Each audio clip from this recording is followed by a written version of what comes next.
homebistro.com. Freshly prepared, home-delivered, restaurant-quality gourmet meals delivered straight to your home. Choose from over 50-plus gourmet meal options cooked by world-class chefs and delivered frozen, ready to eat within minutes and no commit. Welcome to the one-shop gourmet food delivery, specializing in affordable options to eat right and feel great. 100% satisfaction guaranteed. Every ingredient is handpicked to the highest standard. And why you should buy from homebistro.com? Restaurant quality, made with natural ingredients, delivered right to your door. Overnight shopping is available. Diabetic, paleo, heart health, and vegetarian options to eat. Doing business since 1999. Courteous, knowledgeable, and professional support. Complete PCI compliant SSL security ordering, and great meals. Choose from some of my favorite dishes: the Mediterranean chicken with orange honey sauce, the charbroiled chicken romesco, or the grilled chicken breast with sweet and spicy vegetables. No matter what you choose, you can't lose with homebistro.com. Eat great, feel good, and save some money with homebistro.com. Hit the link in the description section below for more information. Located in Henderson, Nevada, bulksupplements.com supplies over 400 pure nutritional supplements, ingredients to hundreds of thousands of consumers and manufacturers. All of their products are available from grams to metric tons through their online store at bulksupplements.com. Orders received 4 noon Pacific Standard Time ship the same day. Their FDA-registered CGMP manufactured and distributing facility has a staff over 60 full-time employees that take pride in providing excellent customer service and producing quality products for their customers. The wellness of the community is of the utmost importance to Bulk Supplements. It's dedicated to maintaining all health code and government regulation. Each supplement is tested in their in-house laboratory before distribution, ensuring that all products are safe for consumption. For any additional testing, they utilize reputable and vetted US-based independent labs. Customer service is available 7 days a week from 7:30 a.m. to 4 p.m. Pacific Standard Time through live chat, phone, and email. Bulk Supplements products are produced in an FDA-registered and inspected manufacturing facility. So, if you want quality supplements at a quality price, Bulk Supplements is the company for you. Bulk Supplements, clean and pure bulk supplements. Check the link in the description section below for more information.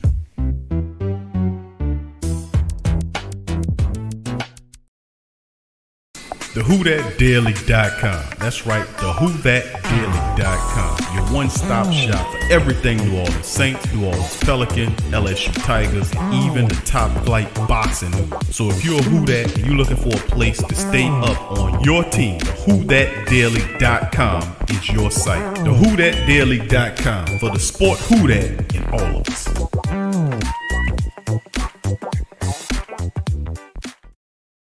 Who That family, check out the Pro Shop. That's right, the Pro Shop is the platform stores where you can go and buy all the latest merch to support the platform. Available at the Pro Shops, we have dozens of hundreds of products available for you and your family. Unisex tees for men and women, hoodies and sweatshirts, tank tops, kids and baby items, long sleeve tees, mugs, pillows, wall art, bath bedding, face masks, phone cases, stickers, bags, fanny packs, socks, hats, and many other items. Please feel free to check out the Pro Shops. The link is in the description section below. And remember, it helps the platform continue to grow. So check out the Pro Shop and Who That too.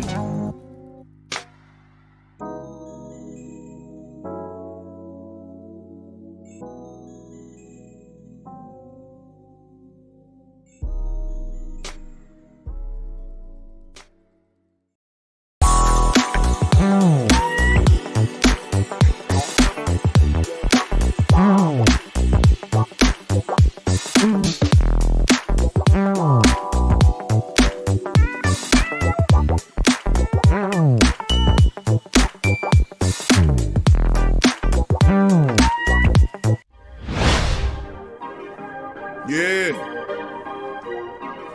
Well, all right.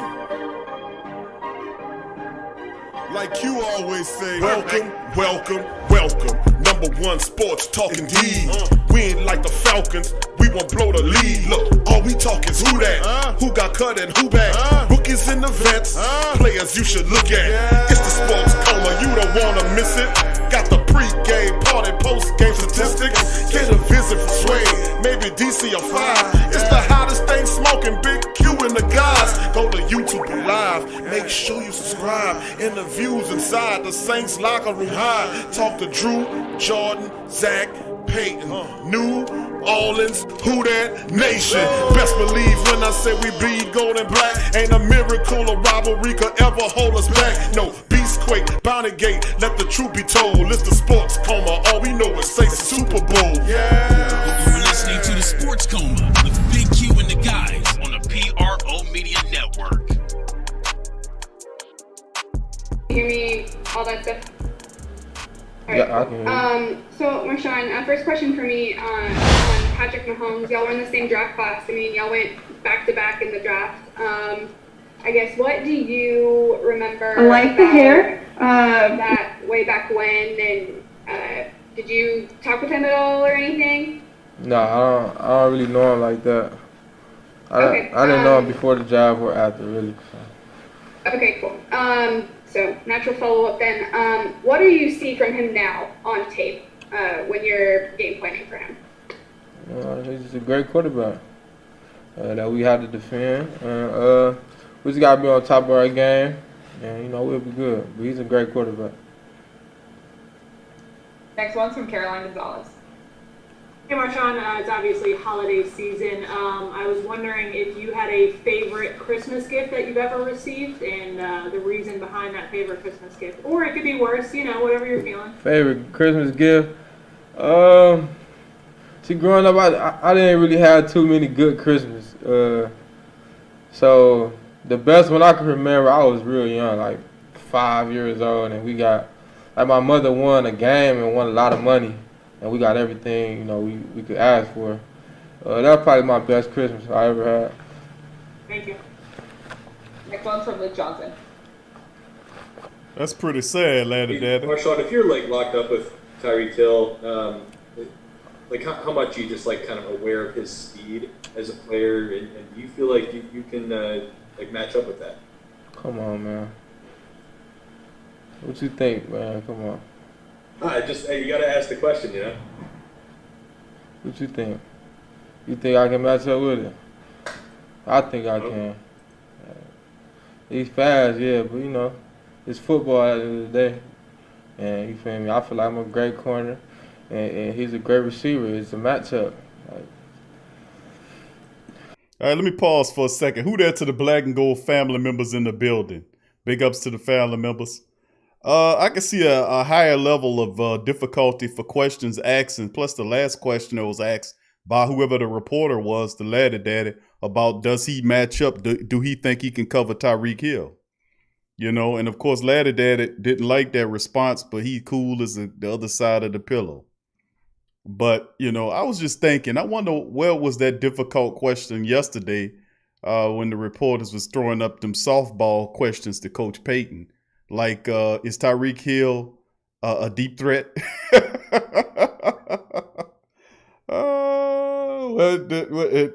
Do you wipe your tail with toilet paper or poison ivory? I mean, that's just silly, man. But laddie daddy, man, playing it cool. Let's go over that question again, man, and watch his response. Listen to his response on this question. Yeah, but it's football at the end of the day, and you feel me? I feel like I'm a great corner, and he's a guy. Come on. His speed. Hey, Marshawn, if you're locked up with Tyreek Hill, how much are you just kind of aware of his speed as a player, and do you feel like you can match up with that? Come on, man. What you think, man? Come on. You got to ask the question, What you think? You think I can match up with it? I think I can. He's fast, yeah, but it's football at the end of the day. And you feel me? I feel like I'm a great corner, and he's a great receiver. It's a matchup. Next question. Next one from Mike Triplett.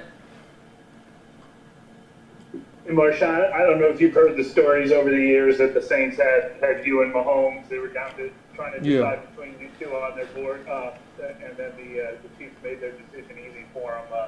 Are you obviously glad the way things worked out, and are you eager to face him for the first time? Yeah, everything worked out for the best. You know, he's over there doing his thing, I'm over here doing my thing. So, you know, everybody won, I feel like. And yeah, I'm excited to play him because he's one of the great up-and-coming quarterbacks. And, of course, it's always an honor, you know, to go out there and play against great competition. You know what I'm saying? So, you know, I'm just, you know, our game going to be way up. And, you know, we're going to be ready for him. And I know you had a list of the 10 teams that passed on you. Is this the last team you still have to cross off? It is. But, you know, I didn't really talk with Kansas City, so I knew I wasn't going there. It was sort of like, you know, that first year, like the top 7 teams that I felt like I could have went.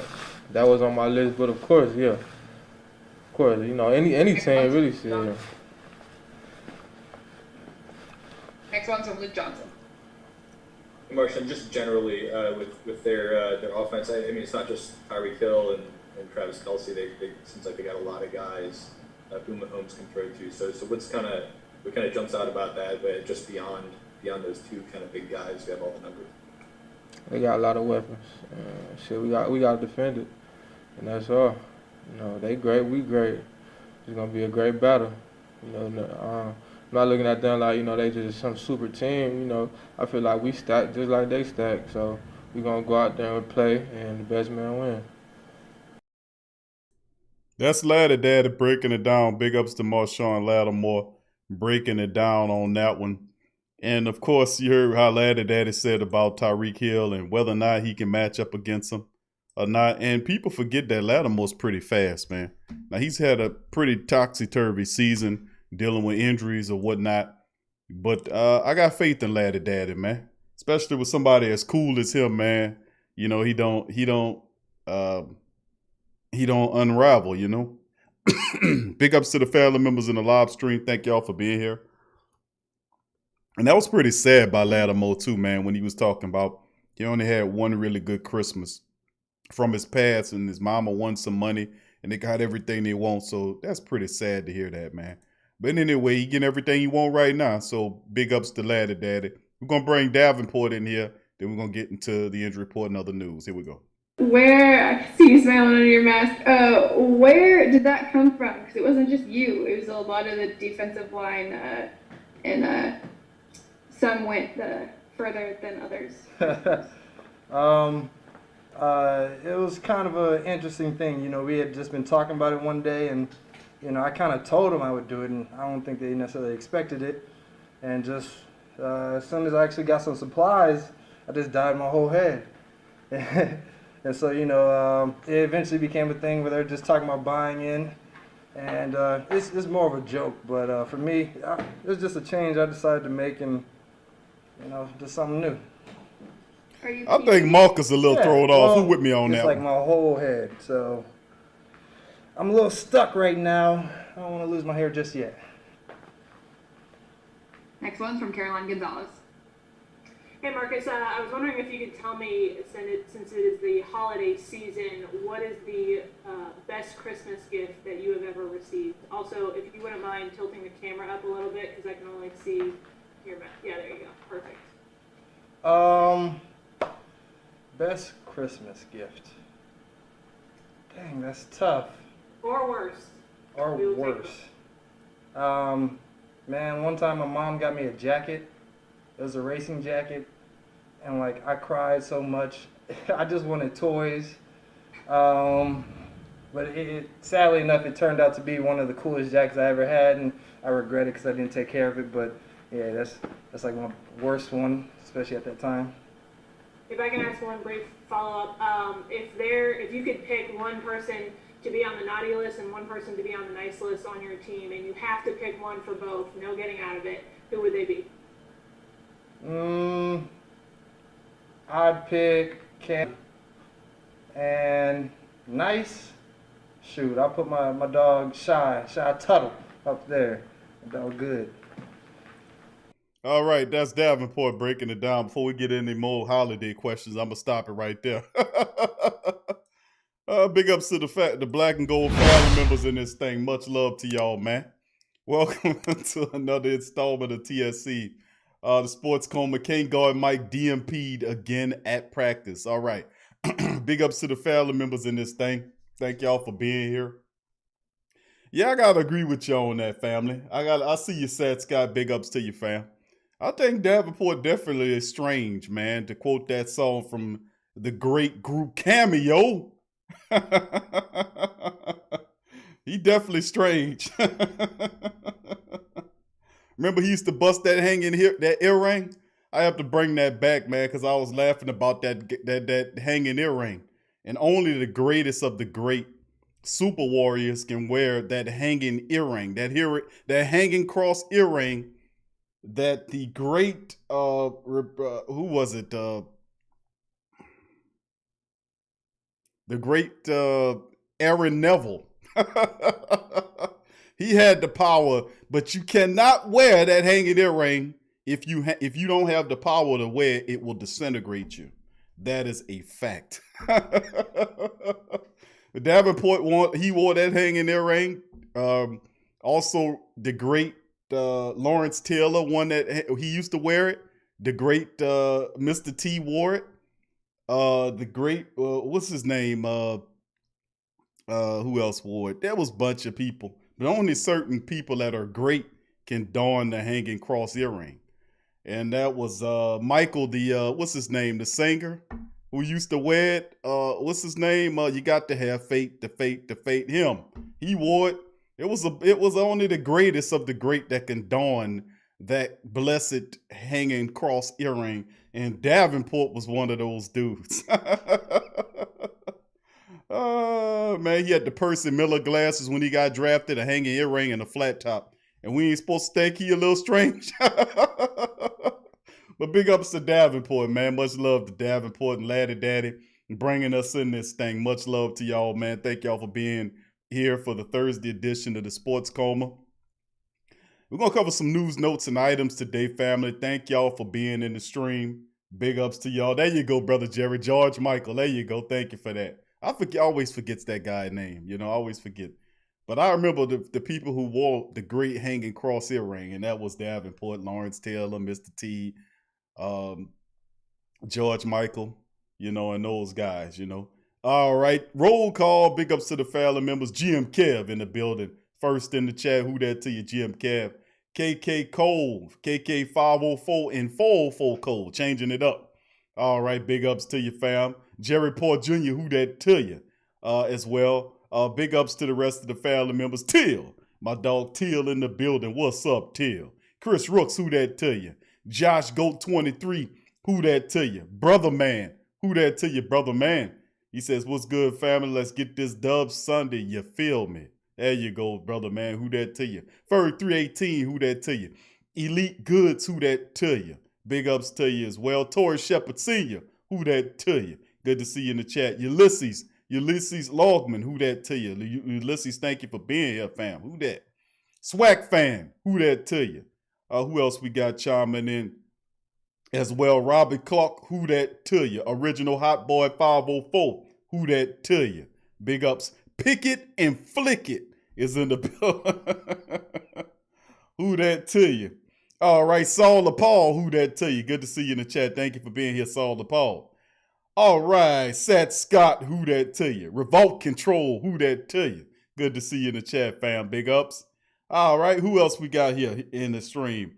Devin C. What's up, Devin? Who that to you as well, fam? Tramal Keller. Who that to you? No Saint. What's up, No Saint? Who that to you, brother? Who that to you? Big ups to you.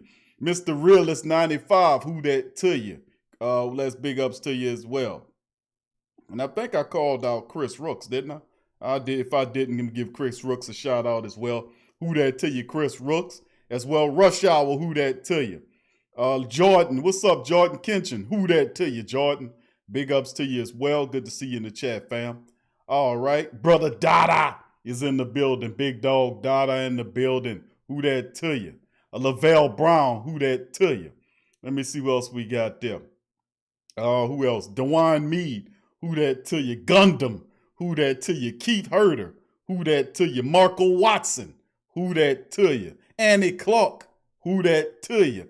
Gabriel Thomas. Who that to you? Wallace Smith.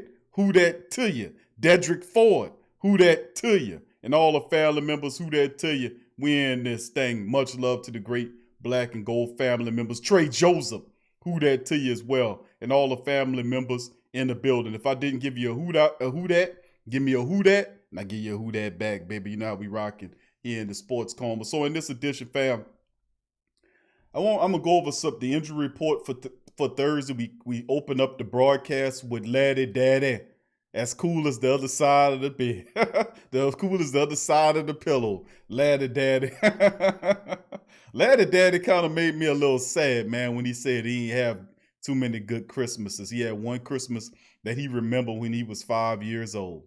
He didn't have too many good Christmases, but I promise you, Laddie Daddy is having some good Christmases this year, and next year he gonna have the best Christmas. So big ups to Laddie Daddy, man. And keep your head up, young brother. All right, Uncle Paulie's in the building. Big ups to you as well. Much love to the family members in this thing. But yes, we're gonna go over the injury report. We're gonna cover a few articles, and then we're gonna go to break, come back, and we're gonna spend about an hour after the break. I'm only gonna be with you guys for about 2 hours a day, about 60 or so minutes to do the news notes, and then we're gonna come back after that and do the chat. Any questions, concerns, comments, anything you got, put it in the chat. I'm gonna get to it on the other side of the break after I finish covering this news. All right, big ups to the rest of the family members joining in the stream. Please feel free to hit the like button. Much love to you and yours. Big ups to all the family members in this thing, and thank you guys for being here and spending time on this Thursday. So without further ado, we'll get right into our Thursday edition. TSC can't guard Mike, DNP'd again at practice. So we'll see how that shakes. We'll go over the injury report right now. All right, hitting up that injury report. Tyra, who that to you? Tyra, good to see you. And Uncle Paulie in the building. Much love to the family members chiming in on this thing. All right, Saints injury report for the day of Thursday. And the Saints have 8 New Orleans Saints players will listen on Thursday's injury report for their Week 15 matchup against the defending world champion Kansas City Chiefs. Defensive tackle Malcolm Brown still dealing with a shoulder, and now it's a calf situation.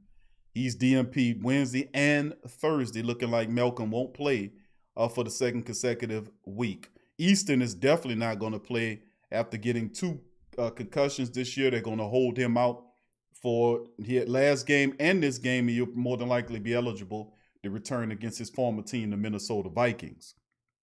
Big ups to the rest of the family members. Hold'em Hook TV, what up, Mike? Good to see you in the chat, fam. Much love to you and the rest of the family members.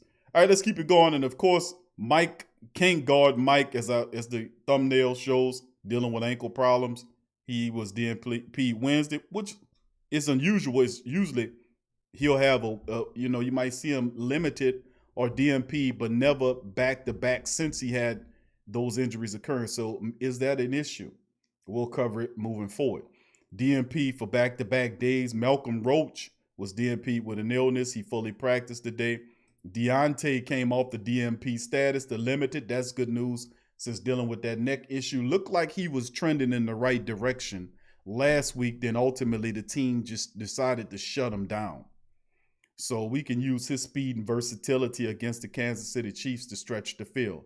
Ryan Ramczyk was limited with an elbow. He fully practiced. That's good news for him. Also, Davenport, blind hair and all, was limited yesterday with a quad. He fully practiced today, which is a good sign for Davenport. Andrews Pete fully practiced after being limited with a foot issue. So this is good news for the black and gold families. Who that to you? Hey, 19642. Who that to you? Patrick Washington Jr. Who that to you as well? Much love to the family members joining us. Please hit the like button, family. If you hadn't hit the like button, feel free to hit the like button now. And if you aren't a subscriber, please feel free to subscribe right now. Big ups. Hey, let's move it forward. Kansas City Chiefs offensive line. They got quite a few offensive linemen on this list. Remmers is one of their starters. Did not play yet. Back and neck issues. He's singing that old song by Kaya, My Back and My Neck. Well, that's what it is with Mike Remmers.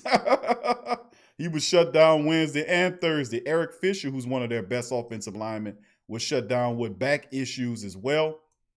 Linebacker Damian Wilson, who's a player for them, he's out with knee issues for the second straight DNP. Both those are really important players for their team.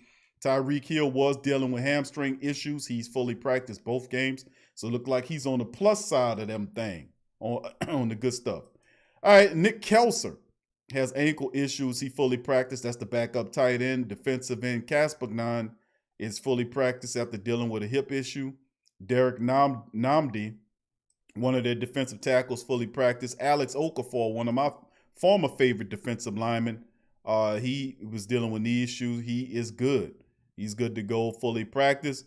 Martinez Ranking, who's an offensive lineman, fully practiced. He was dealing with issues. Center Austin Ritter was dealing with knees. He fully practiced. And then on the bottom side of the injury list, Darwin Thompson, their backup running back, it did not practice due to illness. And backup tight end Ricky Seals-Jones also is dealing with illness. So there you go with the injury report for Thursday. Most notably, Mike Thomas, DNP status and back-to-back days. Could be something, could be nothing. I don't think it's much, but it's just giving him an opportunity to kind of heal up a bit. Devin C., who that to you, fam? Good to see you in the chat. Brandon Cormier, who that to you, Brandon? Good to see you in the chat. If you didn't hear your name, give me a who that, and I'll give you a who that back, baby. All right, so that's the injury list right there. As you can see, Davenport. A lot of people thought about Davenport with a quad issue. He fully practiced, so it looked like he on the plus side of that as well. And that's the injury report for Thursday. Let's move on into one of the news notes and items here about the injury report, which was covered by Luke Johnson of the NOLA.com. Mike Thomas missed a second straight day of practice. Let's get into that article. Okay, Saints star wide receiver Mike Thomas, can't guard Mike, missed his second consecutive day or practice with an ankle injury, along with two other key players. Now, Thomas has been a regular on the Saints injury report this season since injuring his ankle in week 1 against the Tampa Bay Buccaneers, but usually a limited participant, which makes his absence this week raise questions about his availability Sunday against the Chiefs. He's been coming out strong lately, too, with 17 catches for 189 yards in the last 2 games. Pretty damn good numbers. Also missing practice Thursday were defensive tackle Malcolm Brown, who developed, he had the shoulder, then it's a calf situation. And then offensive lineman Nick Easton, we know he's not going to play. It was not all bad news. Everyone else was listed on the injury report, was upgraded, including Deontay Harris, who's missed the last 3 games, was upgraded to limited. And I'm looking forward to him playing this game. Defensive tackle Malcolm Roach, illness. And, of course, we covered this in the other injury report, and we covered it. So we just have to watch out for Mike Thomas's designation for tomorrow. If it's limited, we're good to go. If it's DNP'd, that could be a concern. That could be a concern if Mike is not ready to go. We're going to need him against Kansas City. I'm just going to keep it real with you. We're going to need him against Kansas City. Robert Clark, who that to you, fam? All right, so, let's jump to the next topic of discussion right here, and that'll be dealing with Patrick Mahomes boys. QB Chiefs describes New Orleans' pursuit of him leading up to 2017 NFL draft. The Saints worked out Mahomes prior to the 20 draft, and this is how he describes the encounter. And remember, we talked about this before, about how the Saints pretty much dealt with, what Sean Peyton was saying about how he wanted to move up and get Mahomes boys, but ultimately it didn't work out that way. Homeboys end up, Chiefs were more proactive than the Saints, and they ultimately got him, and he turned into something special for them. Let's get into the article. New Orleans Saints were heralded for their 2017 draft class, a group that has strongly contributed toward the team, going 47-14 since the start of the season and kept franchise quarterback Drew Brees playing at a Pro Bowl level. New Orleans' 47 wins since the start of the 27 season are the most in the NFL. The Saints draft class of Lattimore, Ramczyk, Kamara, Hendrickson, and Marcus Williams could have been even better if New Orleans had selected Patrick Mahomes. Instead, Mahomes was picked 1 spot ahead of Lattimore at 10 overall after Kansas City traded up ahead of New Orleans. The Saints head coach Sean Peyton liked Mahomes coming out of the draft that year, even though he didn't have the chance to draft him at number 11 overall. Mahomes never got the vibe the Saints were going to draft him, even though he had a strong pre-draft workout with the Saints. He said, I didn't sense that they were going to pick me, obviously, with Drew still being there and the success that still has to this day. So at that time, I think they got a great player in Marshawn Lattimore, so I'm sure they'll still be happy with that.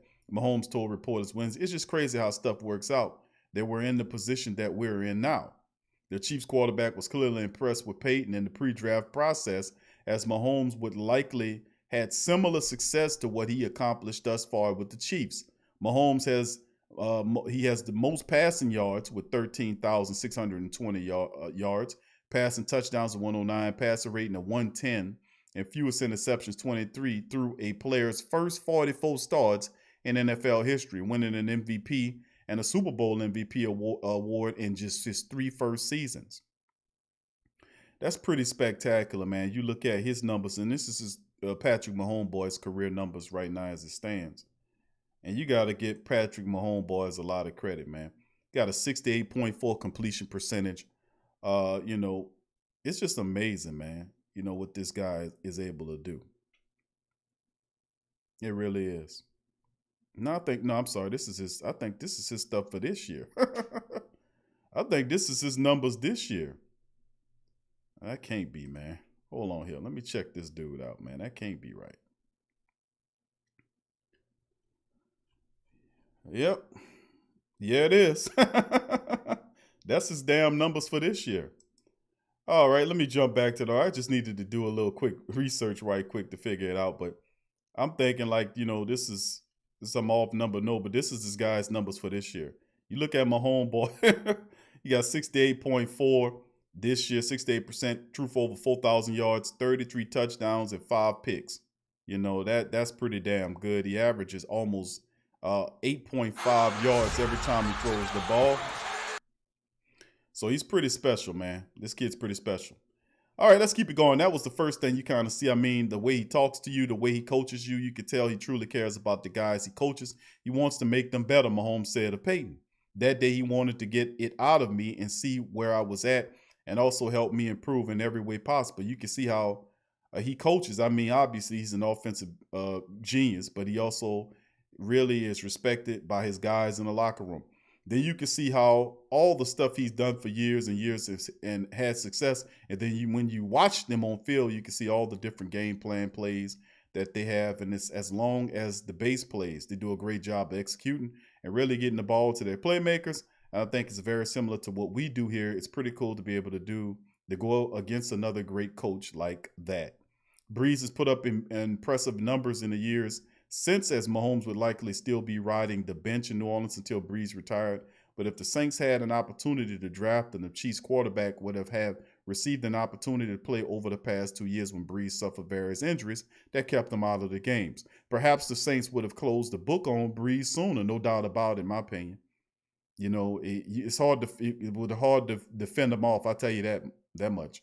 Brees, if Mahomes was on the roster, Saints are more pleased with Lattimore, a 2-time Pro Bowl selection and Defensive Rookie of the Year in 2017. Having Mahomes would have been great, even if it was an opportunity the Saints never had. We were extremely impressed, said Peyton. He had all those things you look for. He was in a hurried offense a little bit. The protection was great, but man, you saw him survive rushes. You saw him throw without his feet set. You saw him do a lot of things you don't get to see sometimes from a college player. He does a good job processing the information quickly. The protections, he does a good job evaluating the rush lanes instinctively, climb and escape outside, escape, climb and throw. But his arm strength, his awareness, and his ability to process and throw it is very rare. What could have been, he says, what could have been for the Saints was the Chiefs' incredible game. Kansas City is certainly pleased. The Saints and many other teams passed on Patrick Mahomes. They actually didn't pass on him. They didn't get an opportunity to draft him. The guy, they moved up and picked him ahead. But Peyton did say in previous interviews, and I played it on the show before, that he was definitely looking at drafting a Patrick Mahomes boys. So, I mean, that's how it ended up, that little story between the two there, as Sean Payton will tell it. Anyway, to do a brief synopsis right quick, family, before we move into some of the questions and concerns from you guys in the chat. I just had a few news notes and items to drop upon you, and the rest of the show is going to be dedicated pretty much to the chat and questions from you guys. All right. Back to the injury report. Just to recap, Saints injury report. We have 8 guys on there. Malcolm Brown, Easton, more than likely not going to play. The concern is Mike Thomas, back-to-back days DNP. We'll see what his status is for Friday for Mike and see if he is limited in some capacity. Hope it's nothing at all dealing with the ankle. They've been giving him that extra rest, late in the season. And he has been balling as of late for the Saints. So this could be simply that, just a little extra rest. So I don't anticipate nothing major there, but we definitely need Mike against Kansas City. Malcolm Roach fully practiced. Deontay Harris looks like he on the plus side of this thing. He was shut down for 3 straight weeks. He looked like he'll be good to go against Kansas City. We definitely need his deep threat ability and his return ability. Ryan Ramczyk is good to go from the elbow. Marcus Davenport is fully practiced from the quad issue. And Andrews Pete, who had a foot problem, is all good, fully practiced. And, of course, we covered a little bit about the article dealing with Mike's missing his 2nd straight day. And I would attribute it more so to, just being precautious than anything. Just being cautious. And, of course, the Mahomes boys article about, the Saints relationship and Sean Peyton looking at him. And Sean Peyton did say he was going to take him. So, I mean, it's very interesting to see. But listen, that's all in the past. That kid is already a fantastic quarterback. The first pro football's first $500 million quarterback is Patrick Mahomes boys. They sunk $500 million into this kid because they believe in him. And you best believe you give somebody $500 million, he's going to give you multiple Super Bowls. And a lot of people are picking him to represent the AFC. And as long as they're not too banged up injury-wise, they're going to represent the NFC. They got some tough teams they got to go through. Pittsburgh is not playing as good as they were over the last couple of weeks. But, we'll see what that looks like in the playoffs, man. Anything can happen in those playoffs. But this upcoming game, and of course tomorrow we'll have the outright full-up breakdown on the Chiefs and the Saints depth chart, statistics, all of that, players to watch out for, all of that news, injury report, all that will be on our Friday show when we do Saints versus Chiefs, lining it up for that Sunday afternoon matchup. It's going to be fun. All right, now let's bounce to the chat. All right, big ups to the rest of the family members chiming in this thing. Big ups to the family members and all the people up in this thing. Much love to you guys. Tyrese Stewart, last Saint in the building. Who that to you, fam? Tyrese Mitchell, who that to you as well. Big ups to you. As well, Marcos, who that to you, Marcos? Good to see you, Greg CTC. Good to see you, Greg. Who that to you, buddy? Young City Night Ward, who that to you? Space Ghost, who that to you? Good to see you in the chat as well, fam. Much love. Appreciate you guys for stopping by and being here. All right, family, we got about a good 19 minutes or so before we go in the chat. So I'm going to just go before we hit the commercial break. So I'm going to just hit y'all comments and stuff up in the chat and look at it. Now, all week, J-Rock. Who that, J-Rock? All damn week, we've been going over the discussion dealing with the Saints and Kansas City. This is a big game here, man. This is really a big game, a big game. I mean, the entire NFL and the football community will watch this game, man. It's going to be a really, really top rating game. You got Patrick Mahomes boys running back there with the high-powered Kansas City attack against the Saints super defense.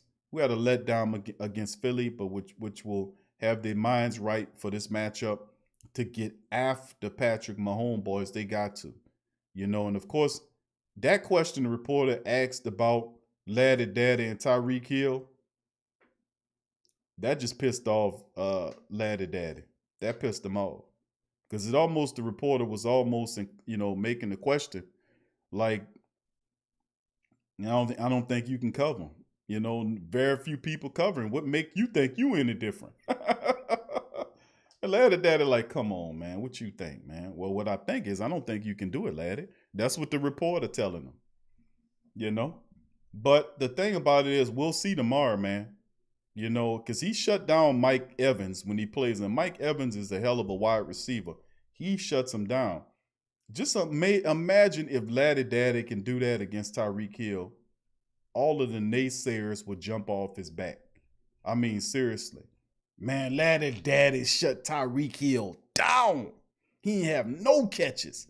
He was thrown that 10 times and it had 0 catches. Of course, that never happened, but he was thrown that 12 times and had 2 catches for 5 yards or 10 yards or 20 or 50 yards. He had 12, thrown that 15 times. He had 3 catches for 50 yards and no touchdowns. I say that's a win right there. Anytime you can take that dude out of the game, it's a win. But stopping Tyreek Hill, that is something I hadn't seen too many people do. Not saying that Laddie Daddy can't do it, but I haven't seen too many people do it. He's one of the fastest, if not the fastest wide receiver in the business. And then you got Patrick Mahomes, boy, who knows how to lay out the ball. And the only thing Tyreek needs to do is run right up under it. I mean, he's done that. He takes the top off. He's dangerous at any moment. It's not just the deep ball that Tyreek Hill is dangerous as well. He's also dangerous when they try to get the ball in his hand, like they'll use him as a running back. They do the reverses. They do slants. You know, they do all of that kind of stuff to try to get him going in these games. And also they have other possession targets as well that you got to pay attention to, like Travis Kelce. You know, with Kelce out there, you got to watch out for him. You know, he's another important part. And also the great play of Clyde Edwards-Helaire, the former LSU Tiger, who fits like a glove in that system with the Kansas City Chiefs. So it's a lot to look at. Then on the defensive side, we have a few things we got to watch out for, like that old Honey Badger over there. And Honey Badger playing good ball with the Kansas City Chiefs. You know, he is. And they can get after you with the pass rush and all that. But, you know, this is going to be one of those landmark games for the Saints, where after a really nasty, bad loss to the Philadelphia Eagles, the Saints are going to want to make that right against the Kansas City Chiefs. They're going to want to do that. And we'll see if they can do that in kind. We'll see. We'll see. I think they can. But it's all dependent upon our play calling and what kind of game plan we'll have going in, happen on Sunday afternoon. You know, we'll see. All right, let's go into the chat right here. All right, big ups to it. Teal says Marshawn felt played about that question. I know, Brother Teal, yeah, he did feel played about it. And that was a kind of a sucker question by that reporter. Man, we got to ask the question. You know, that damn reporter wouldn't have said that to Sean Payton. He wouldn't have never said that to Peyton. He wouldn't have said, well, Sean, I got to ask the question. He wouldn't have said that. He told Laddie Daddy that, but he wouldn't have told Peyton that. Y'all know that, and I know it. The only person who got balls, who really don't have balls, is Amy Just, who has the cojones, guts to ask to question him. And then when he says what he says, she says, look, I'm just doing my job, Sean. You know, all the rest of them, they, Duncan, all of them, he just knocked them into place. Better yet, they never get out of place. They're already domesticated. They all domesticated. They don't jump out of line with Sean Payton. I'm still waiting for somebody to ask Sean Payton about Coach Payton, with your offense struggling. Early in the year, they had an opportunity to do it with the offense struggling. Would you consider making a change over to let Pete Carmichael be the offensive play caller for the system? None of them dare ask him that question. They wouldn't dare ask him that. All right, big ups to the rest of the family members in there. Revolt says, did I hear him say he didn't have too many good Christmases? Yeah, that's what he said, bro. And that's why I say that was sad, man, to hear him say he didn't have too many good Christmases, man. And it's because he came up poor. You know, like a lot of the family members out there, he came up poor, man. And he said only one Christmas he remembered that was a good one. When he was 5 years old, his mama had won a game or won some money, probably betting on the game, whatever. And she bought him all Christmas gifts. And that was his best Christmas. And the rest of them not too good. So, but anyway, Laddie Daddy is living. He's going to have Christmases, the best Christmases for the rest of his life. So that's a plus. All right. Big ups to everybody in the building as well. All right, let's see. Chris said they need to play closer to the receivers. Well, I mean, if you play the man-to-man, would you man-to-man Tyreek Hill or would you play off of Tyreek Hill? My first inkling would be the Saints play off of Tyreek Hill. and wherever he goes, he's doubled. Sometimes you might see him tripled. You know, could Kels be the guy that gets the single coverage? I mean, DeMario or Quan Alexander, or you might even see Chauncey Gardner mirroring him around. You're going to have to keep somebody on Mahomes boys because he's a running threat, and that's what makes their offense a bit dangerous because they can run the ball. They got a scrambling quarterback who's accurate in the pocket and throws well outside the pocket. You got a big tight end who can catch difficult balls. He got soft hands. He's tough to bring down. They have a great synergy between all of them. So if I'm my first inclination, if I'm Dennis Allen, I'm thinking Dennis plays off for Tyreek Hill and doubles him and sends support to his side. And of course, what they're going to try to do is probably line him up in mismatches, safety-wise, for Marcus Williams. Watch. Let's see how good Marcus Williams got back there. I'm telling you, they're going to watch. You're going to see now. You say, well, Q, you got Laddie Daddy, then you got Williams back there, or you got Malcolm Jenkins. I prefer to have, that safety play if you're going to double them, you have two brainiacs back there on that side that shadow him. But the thing about KC is they slippery. They're gonna move that kid around, man.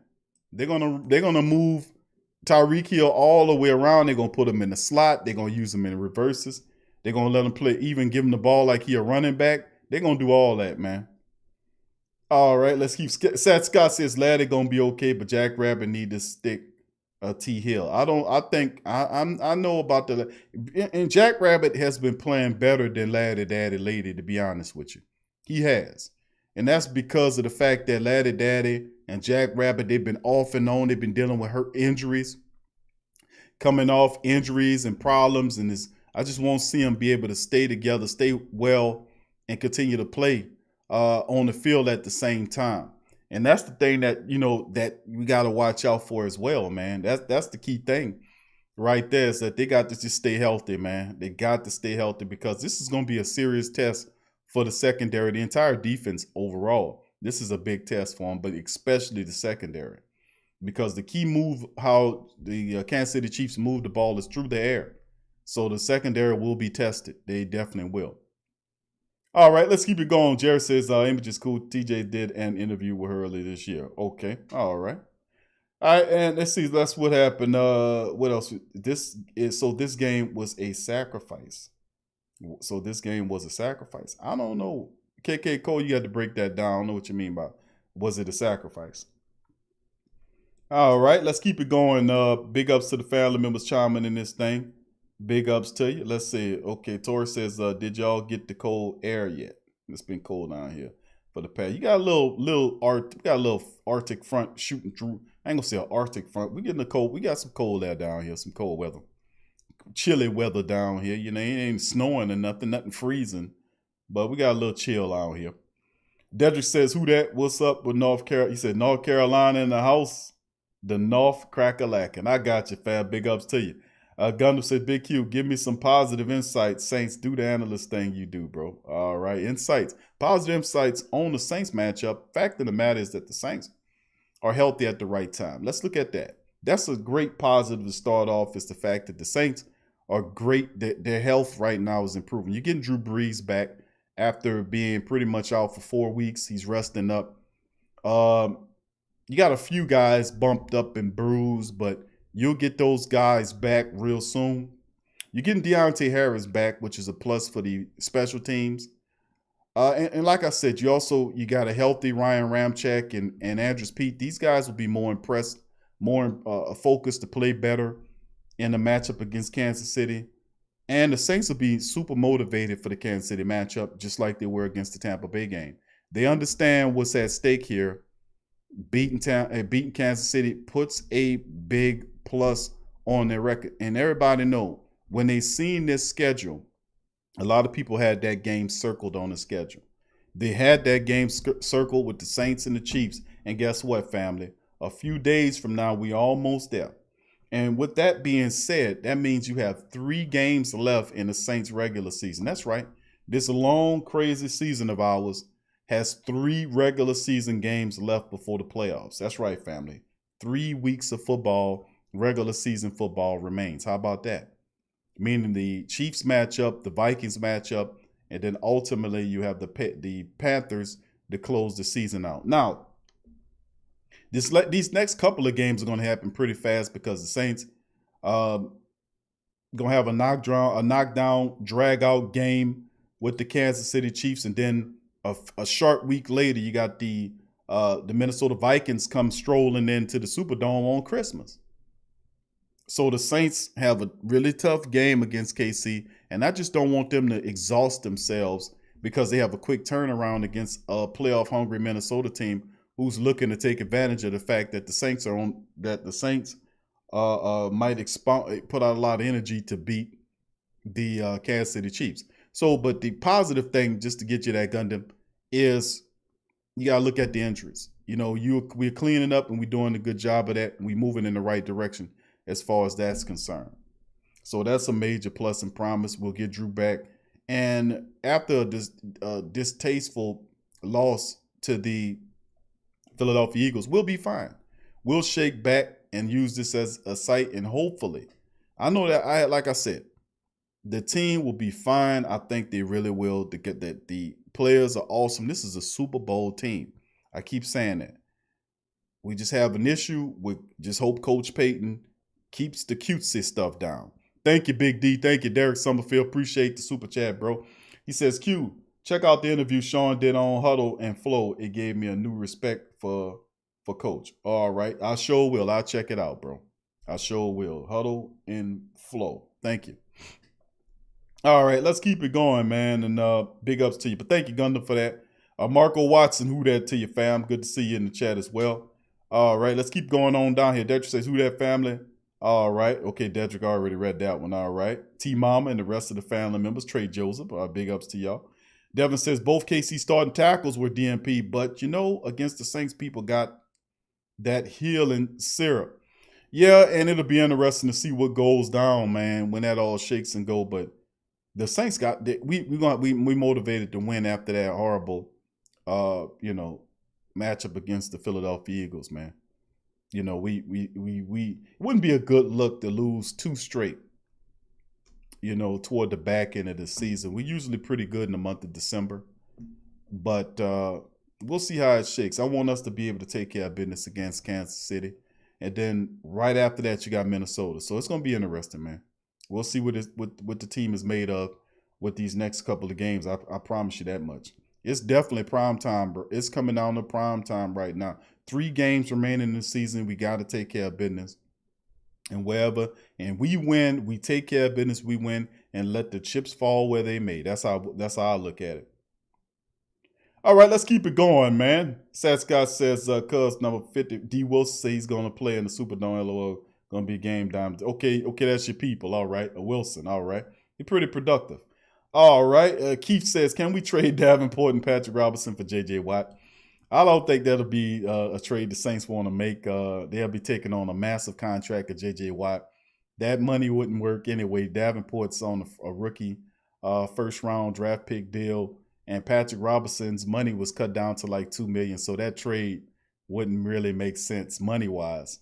And, of course, the Saints are trying to shed salary like that anyway, and Davenport's a cheap option for the future, and they look at him to try to produce numbers like J.J. Watt. But, you know, like I said, Super Bowl or bust, the Saints, you know, we'll see, man. You know, I don't think it happens, though.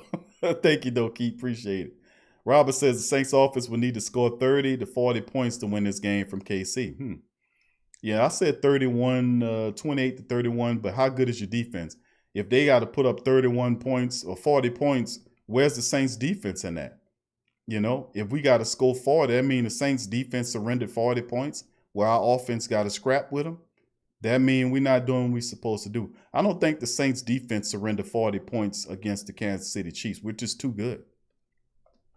And not only that, we're intelligent. So I don't anticipate the Saints surrendering that kind of, unless our defense has just lost their way and we just demoralized with KC just bombing us with deep balls. That's what it looked like. How many of those 40 points, you know, we got average with them that two touchdowns from Tyreek Hill, 40 birders, you know, on them. You know, I just think the Saints defense, I don't think they let him score 40 points on him. I really don't. I don't think that happens, but we'll see. I think it can get up into the 30 range with the Saints winning. I think I said something like 28 or 31 points right there, because you have to be getting after Patrick Mahomes. You got to get after him.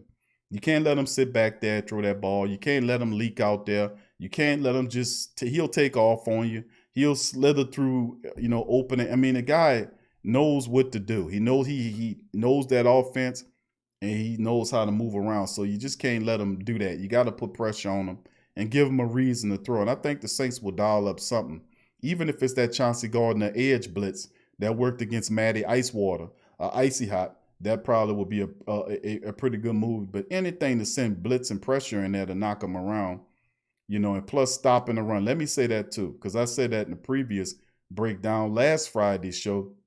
You got to neutralize the running attack. And Quan Alexander's got to stick to the back of Kelsey. And we have to double and possibly triple Tyreek Hill. Definitely double him. No doubt about it. But if they put up 40 points on us, that means the defense is going in the wrong direction for the second straight week. So we'll see, though. I think they don't, because the Saints have a lot of pride. So we'll see how that goes. Of course, Uncle Paul agreed with Keith Hurd. He said, give up Davenport. They're tired of the injuries. But J.J. Watt had his share of injuries too, fam, to be honest with you. Greg says Drew needs to sit and let Winston play. Mr. Realist says Mahomes on another level, man. You ain't lying, bro. The dude is, homeboy is pretty good. All right, let's keep it going. Tyrese says if the D-line sacked Mahomes 10 times and getting lots of pressure on him, I could see the Saints winning by 7. You got just Mahomes boys, just like any quarterback. When you start putting pain on them, it slows them down, man. And we can knock them around in that game. It'll put a dent in a lot of what he's doing. It'll make his eyes drop where he's not looking down the field. But we got to have one of them special outings. This is the type of game where you got to have one of them special outings like the Saints did in the second matchup against the Tampa Bay Buccaneers, when we completely decimated that team. They have not, from a psychological standpoint, even recovered from that. They really haven't. All right, let's keep it going. Robert says the Saints offense will need to score. Okay, I got that. Paul says, TV, that's one of the reasons why I'm picking KC to win the game Sunday. Okay, brother Paul, let's say you're picking KC. All right. Space Ghost says Marcus bubble wrap Davenport. we were going to get Mahomes. Devin C says, man, we could have had Mahomes. You could have had. They said they were going to draft him. That's what Peyton said. But if you wanted him, you should have moved up and got him.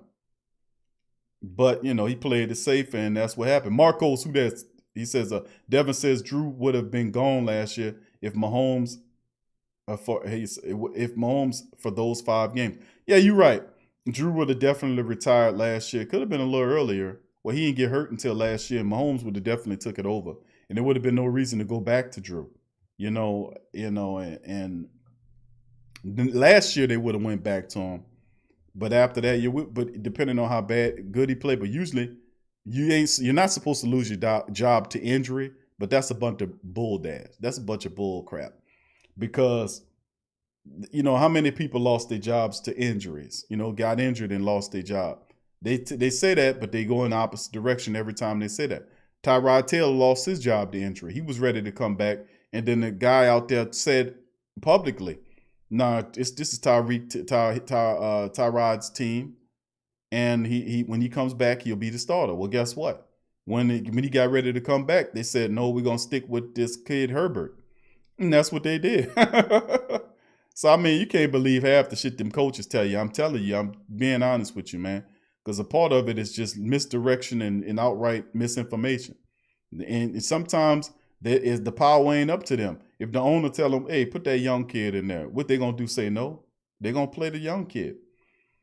All right, let's keep it going. All right. I'm hoping, Robert says, I'm hoping the Saints defense has been doing interception drills in practice. Mahomes threw 3 interceptions again. Tyrese says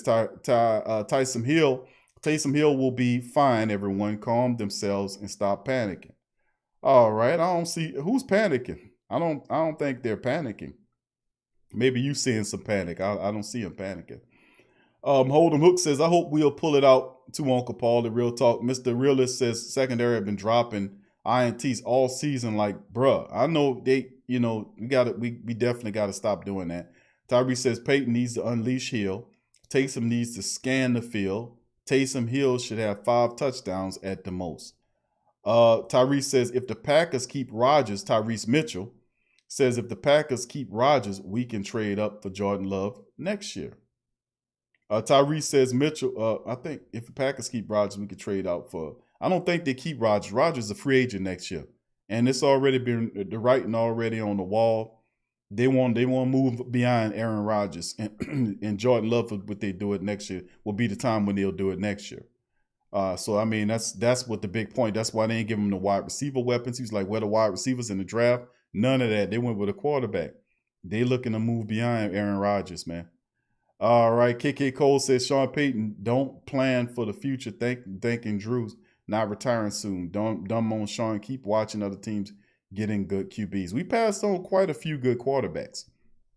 Patrick Mahomes, boys, we didn't get an opportunity to pick him at where we were because Kansas City jumped ahead of the Saints to grab him. But if you really wanted them, you should have went and got him. You should have not settled for that. Go get the guy. Say, listen, I won't move up. Whatever you got to do. Wouldn't have cost you a lot to move one spot ahead to the guy to make sure you get the guy. Because they all hear the rumblings. They knew there was movement and other teams was interested in Mahomes. And Kansas City made the jump because they knew Sean Payton wanted to get him, So, I mean, it did. But we also passed on guys like Deshaun Watson. We passed on guys. And both these guys, Patrick Mahomes, boys, and Deshaun Watson got broke off this past year. They're franchise quarterbacks for their teams.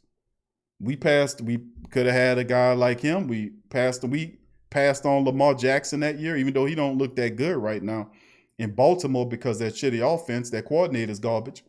But the reality is you could have had him too. So we passed on quite a few, which is why I'm like, this guy doesn't want to draft no young quarterback, man. Why do that when I can get it and I can get a experienced veteran? And I got 4 years left or 3-4 years left on my contract. Do I really want to spend my time developing the young quarterback into something? Or do I want to get Aaron Rodgers or Stafford or any one of these guys that want to take a pay cut to come here and put the Super Bowl together? I mean, it just seems like we're going after the veterans, you know what I'm saying? Even though you got Taysom Hill, that Taysom is 30 years old right now and been with the Saints for over 3 years. You got Jameis right now, but Jameis been in the league for 6 years. And you see the Teddy Bridgewater the same way. He's very similar circumstance to Jameis Winston. That's what he looks for. He doesn't want to spend his time developing a rookie quarterback into a person, even though, people might consider Taysom as a rookie, but, you can't really say that. He has experience with the Saints offense. He doesn't have experience playing a lot of experience besides the 4 games that he's played this season as playing a full game as a quarterback. But if he stops the fumbling issues or Peyton takes the ball out of his hand with the running game, you'll see a much improved, more confident Taysom Hill. All right, I'm going to stop right there, family, on that question. We're going to go to our commercial break. When I come back, I'm going to then go to the rest of your comments and concerns. So if you have any questions, concerns, or comments, drop them in the chat. I'll make sure I get to it and run through the chat the best way I can on the other side of the break. So y'all just hang tight. Please hit the like button if you hadn't hit it. Subscribe if you're already a subscriber, and we'll return in a few minutes after the break and pick up the rest of the chat, and we're going to talk some more Saints. Who that?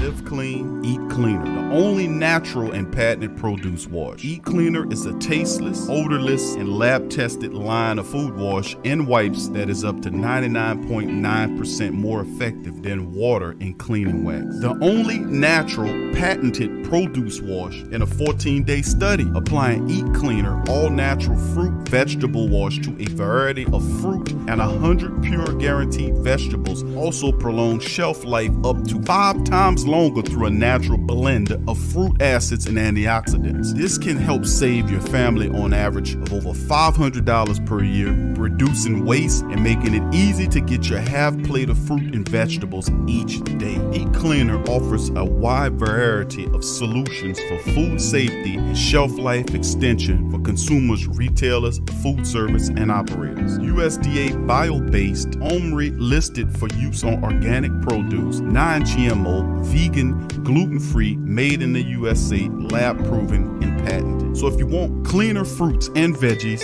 try Eat Cleaner. Check the link in the description section below.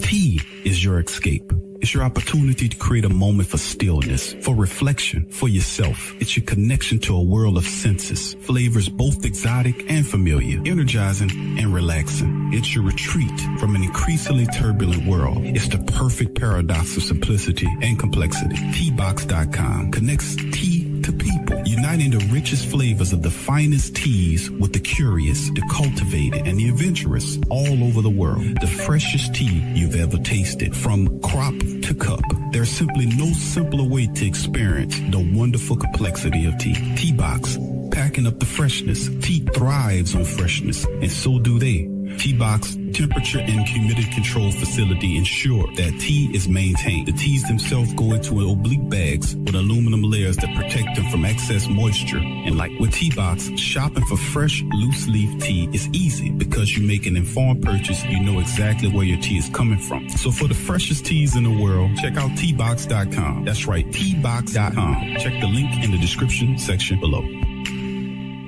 Are you a boxing fan? Check out Ring Kings Boxing only on the PRO Media Network.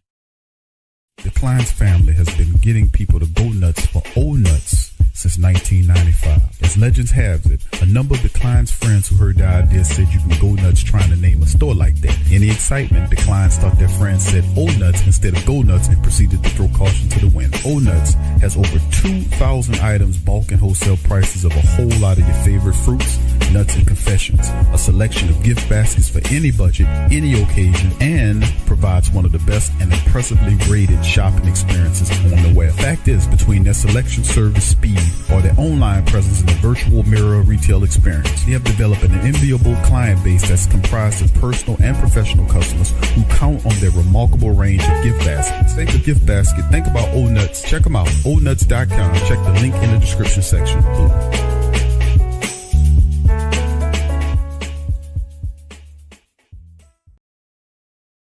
Go Tigers, go Tigers, go Tigers, go Tigers, go Tigers. Tiger talk. Go Tigers, go Tigers, go Tigers, go Tigers, go Tigers. Tough Tiger talk. Go Tigers, go Tigers, go Tigers, go Tigers, go Tigers. Tough Tiger talk.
that to the Black and Gold family members in the building.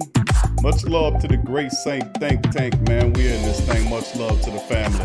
Appreciate y'all for joining the Sports Coma in the stream. Big ups to the family members in this thing. Big ups to you and Yearns on this Thursday edition of the Coma as we continue to go through the rest of the Coma in the chat. Big ups to you. If you're joining us, please hit the like button. Please hit the subscribe button if you haven't already hit the like button, or if you aren't a subscriber, please feel free to do that, as well as to check out the Pro Shop. As you know, the Pro Shop, we're doing a holiday sale right now, 20% off on the Pro Shop in our Teespring store, where we have dozens of products that's available in the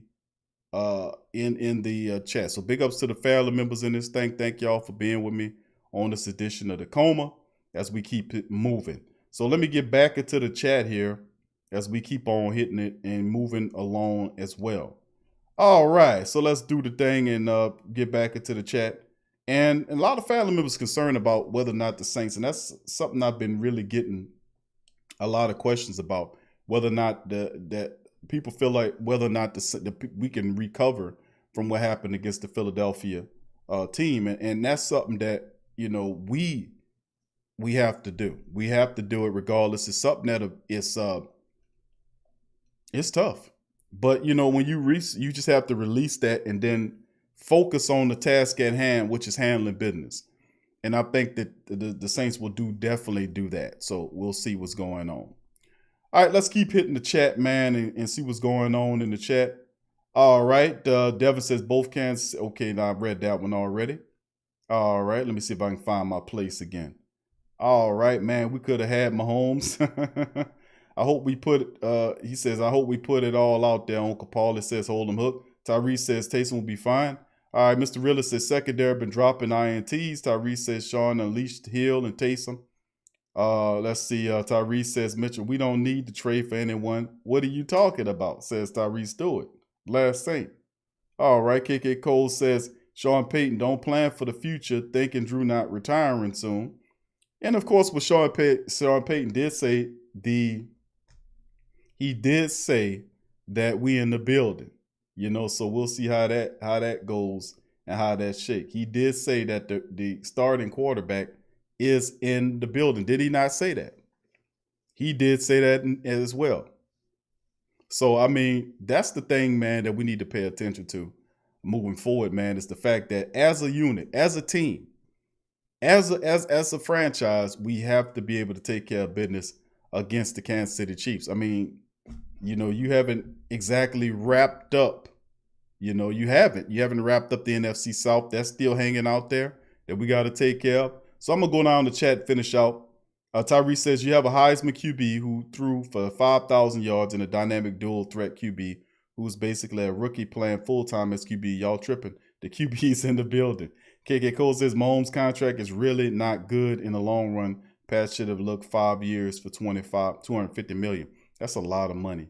Let's see what else. Tyrese Stewart says it's Cole is kind of a good contract. Mahomes getting sponsored and gets to win rings if everything else falls into place. They're going to build a team around him.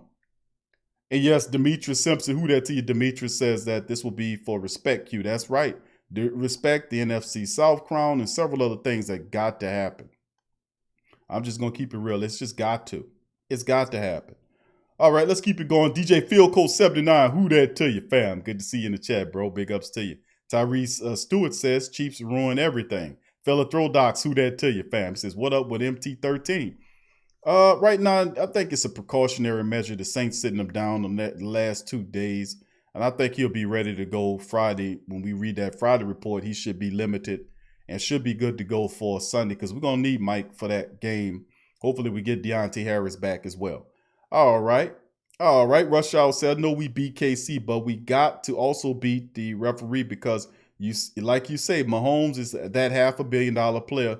So he got that silver spoon, no doubt about it. You know, the NFL looking for another dynasty. They know that it's better for the league when you have a team that's looked at as being a team that is perennially going to be there.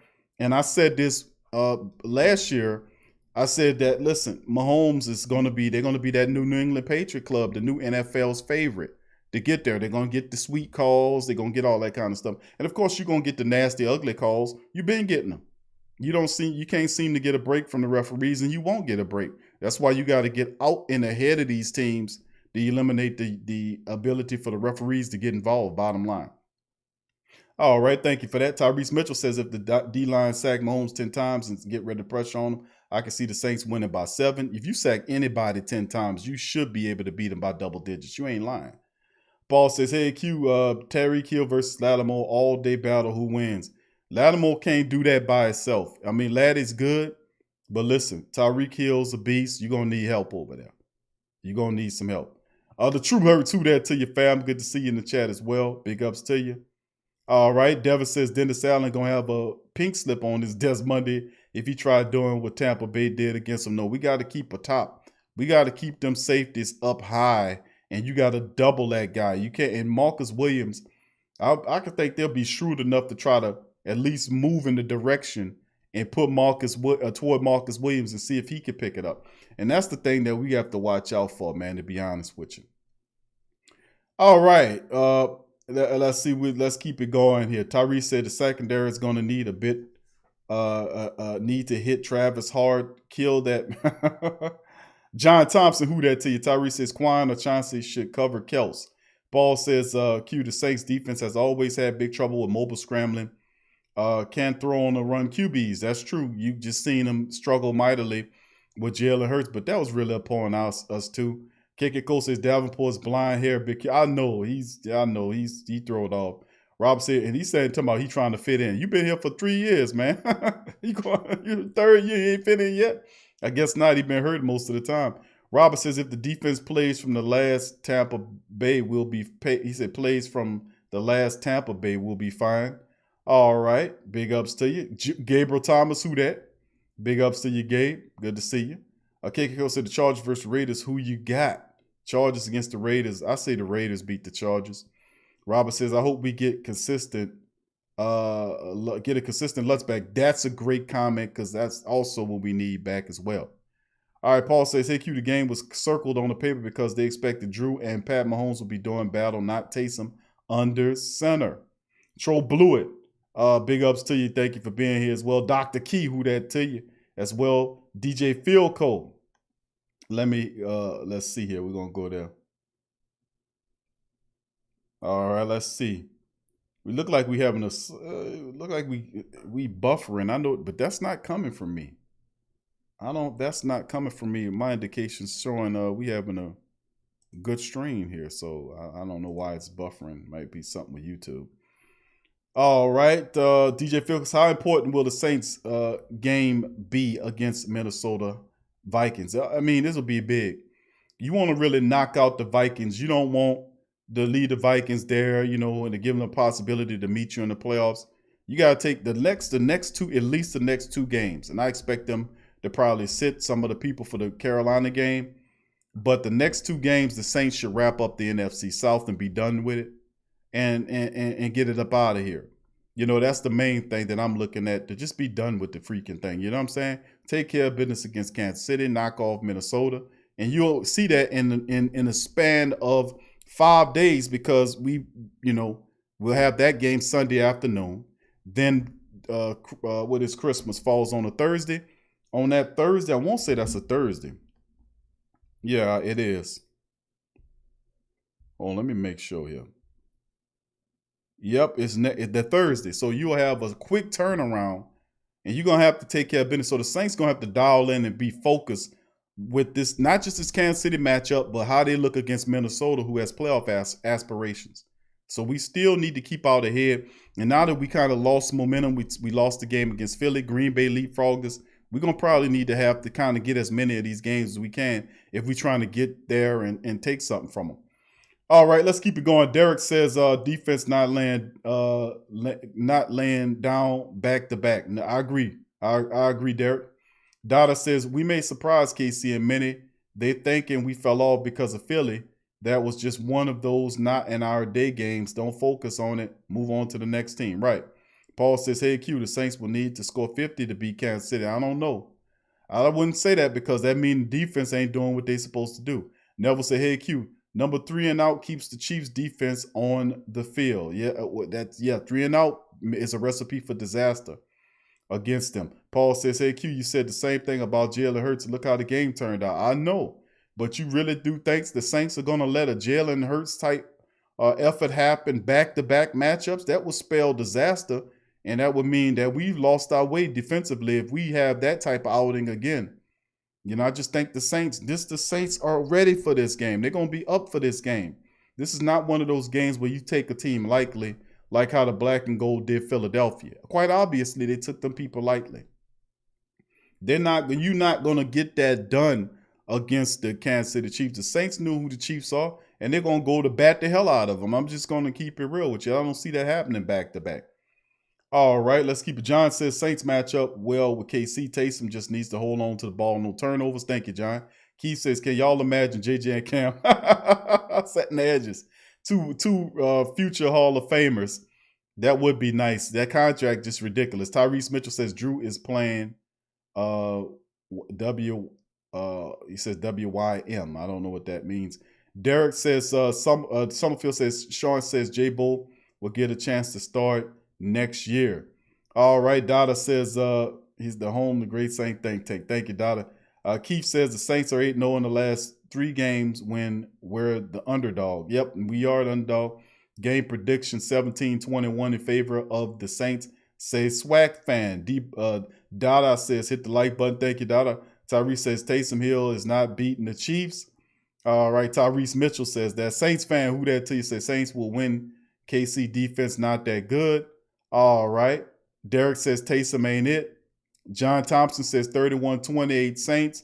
Seth Scott says Sean Payton don't get into now passing match with Eric Bieniemy. We will see. Run the rock, Sean Payton. Thank you. Derek says Sean says the heir apparent is already in house. Paul says, hey, Q, Drew lost his job to Tom and Trent. He says, hey, Q, Bledsoe lost his job to Tom and Trent lost out to Kurt. So that no lose your job injury is a joke. I know it is. It is a joke. It's a bunch of crap. Cheryl, who that to you? Cheryl, good to see you in the chat. Much love to you. Sat Scott said I like the QB from Texas Longhorns. Ellinger, yeah, that guy is good, man. He is good. All right, Uncle Paul says Lamar Jackson might end up like RG3 if not careful. JT, who that to you, fam? Good to see you in the chat as well. Big ups to you. All right, Trey Joseph, I like Winston and Hill, but I'll take Aaron over both of them. Yeah, that means Super Bowl, right? Mr. Realist says Peyton needs to draft a QB and develop him. He could get a potential Hall of Famer. Saints fan says Sean need to draft the quarterback from Florida. You talking about Trask. John Thompson says anyone like Brock Purdy, QB Iowa State. I seen that guy play. He's okay. Dr. Key, who that to you? Arnold, who that to you? Arnold Landry. Sean said his future QB was already on the team last year, and he started Bridgewater instead of his future Taysom. This year, he signs Winston. Thank you, Arnold. Appreciate that. All right. Pickett and Flicker said their stream acting up. Yeah, we had some type of weird issue. I don't know what that was, but it wasn't on my end. My computer is showing green lights here. I don't know. I think that might have been a mishap with YouTube, man. It happens from time to time. All right, let's keep it going. And I'm monitoring my screen. I always monitor the stream just to make sure everything is good. And on my secondary monitor, it is a great deal behind where I am currently speaking. So it's a good deal, and that's definitely YouTube. All right, let's keep it going here. John Thompson says Sean Payton is ready to coach a complete game this week. I would say yes, he got to. You can't take these people lightly. Kevin says Q, it's time to switch internet providers. I don't think that's on me, bro. We still doing good, bro. I haven't skipped a beat. I don't think that's me. Demi says good evening, rest of the fam. Demi, who that to you, baby? Good to see you in the chat. Pickett and Fickett says looks like it was just buffering on the commercials. That's okay. Who that? And the rest of the fam. Okay, a lot of family members in it. Wow, it stopped buffering. Okay, good. If I start seeing screens, I'm done. that's the question I'm gonna ask y'all for the next show too, family. I'm gonna ask y'all in that next show. I'm gonna say, listen, I want y'all to count how many screens we run in this next contest against the Kansas City Chiefs. I want y'all to count them screens. I'm serious. I'm serious about that screen commercial that we did toward the back end of yesterday. Show a lot of people comment on there. It was real funny. They thought that was funny. But that's what it is. We're a screen-based offense. A lot of people don't realize that. I came to a hard reality that I recognize that we are a screen-based offense. Oh, and I just want us to run enough real plays in our standard offense to be able to trick somebody and not be trying to screen them half the time. I just I don't think you're not gonna get to the Super Bowl screening your ass off. I'm just you're gonna sell a lot of screens, but you ain't going to no bowl with no screens. I'm just telling you, if that's all you're doing, you're not gonna be running. You ain't gonna be. I'm just keeping it real with you. You ain't get to no Super Bowl screening your ass off. That's just too predictable. That's something you mix in your standard offense, but you don't come out and say, yeah, we're gonna throw this screen on this side, we're gonna throw a screen on the right side, then we're gonna go to the left side, throw a screen, we're gonna come back to the right side with another screen. I'm like, man, come on, bro. You can't trick them people all the time. They got some really smart defensive coordinators out here that'll eat your lunch for you and throw it in your face. I'm just telling you. You can't do that. All right, who that to the rest of the family members, Lori Hackler and the rest of them. Abraham, who that to you as well. Big ups to you and the rest of the families. Kevin Conley, who that? He says, Big Q, the defense will bring that Nola clap. That's right, that Nola clap, we about to bounce back. And shout out Juvenile. I know you was going somewhere with bounce back and Nola cap. I know it had a Juvenile theme to it. I know that. All right, big ups to you. Thank you for that. Robert says, KC been winning close games. Ulysses says, you're right. I'm sick of it. The refs hate us, says Lori. Lori is absolutely right. And that's the fantastical part about this whole thing, family, is the fact that as a New Orleans Saints team, man, a lot of people, I ain't gonna say we took the loss against the Philadelphia Eagles hard. I think a major part of it was due to our own stuff. You know what I'm saying? And my only concern moving forward is that the stuff that hung us up on the back end of the Atlanta game and pretty much all of the Philadelphia game stops right there, and it doesn't follow us anymore for the rest of the year. We have 3 games left to go. We have 2 of them really close to each other, meaning when Sunday happened, then you got a quick turnaround for Thursday for the playoff matchup with Minnesota on Christmas. So you got a quick turnaround. So you're going to have 2 games that's going to be gone really quick, and then you're going to have an extended period of time for Carolina, which, based on where we are from a rival standpoint, whether or not the Saints need to win that game. I say they need to win that game. But we damn sure need to really step our level up and level up offensively wise in terms of play calling. We got to level up with our play calling. We really do. We got to make adjustments a lot faster on the defense. When we see guys doing that, we got to make adjustments quicker. And I mean, not just subtle adjustments that stop them from doing to lose Drew out. And the cold part, and my things, I would have held Drew until the Minnesota matchup. I'm just keeping it real. I would have kept Drew Brees out until the Minnesota game, which is on Christmas. But Drew Brees wants to play in this matchup. And Sean Peyton is not saying one way or the other. He says it's going to take some time and all this kind of stuff. But listen, you're going up against the Kansas City Chiefs. You're going to need Drew Brees there. You're going to need Mike Thomas. You're going to need Deontay Harris. You're going to need a better play scheme. You're going to need to get vertical. You're going to need to run the ball. You're going to need to stop the run. You're going to need to sack their quarterback. You're going to have to force turnovers, whether they be fumbles or interceptions. You're going to have to stop the Eagles. You're going to have to run the ball and eat the clock. So hopefully we got the discipline to do that. This is one of those Latavius Murray games, man. This is one of these Latavius Murray games where Sean Payton been saving them. And he going to come out and say, well, I've been saving Latavius over the last 2 games, if you notice. that I've not run him that much. He's ran maybe 12 or 13 times in 2 games combined, the last 2 games after putting up that 120 something effort against the Broncos. So I just been holding him on the side because I knew I was going to use him a lot in the Kansas City game. Let's hope it be one of those type of situations, because you're going to need Latavius Murray in this game to stretch out and work and air out the ball in terms of letting the air out of the ball, running of the clock. You're going to need that. Even if you do get Drew Brees back, do you really think you're going to put him in a heated battle with Mahomes boys in that offense like that? No, it's not going to play that way.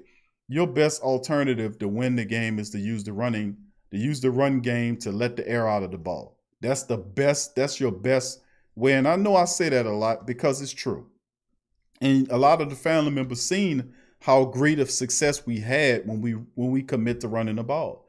We beat teams by double digits. Look how we did. We put 200 up on that stank Denver club, and we knew they didn't have a quarterback, but we could have beat them a lot worse than that.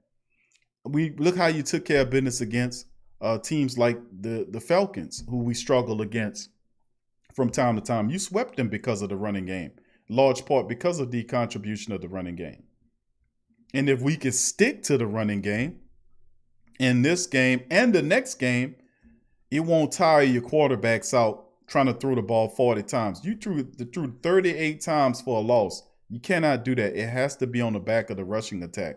Because even though Drew comes back after being out for the last 4 games, I still don't want him to take no hits. I still want him in limited duty, and if we can just win these games without having a big contribution from Drew on the back of the running game, with Taysom acting as a game manager and the defense getting its rest because the Saints are running the ball, which allows the defense to get rest, then I think that's a recipe for beating the Chiefs. You won't be having them going, scoring and hurry up and giving the ball. No, you got to have to sit on that ball for 4, 5, 6. You got to put together 5, 6, 7 minute drives. You're going to have to do that. And the only way you're going to do that is with the power of the running game.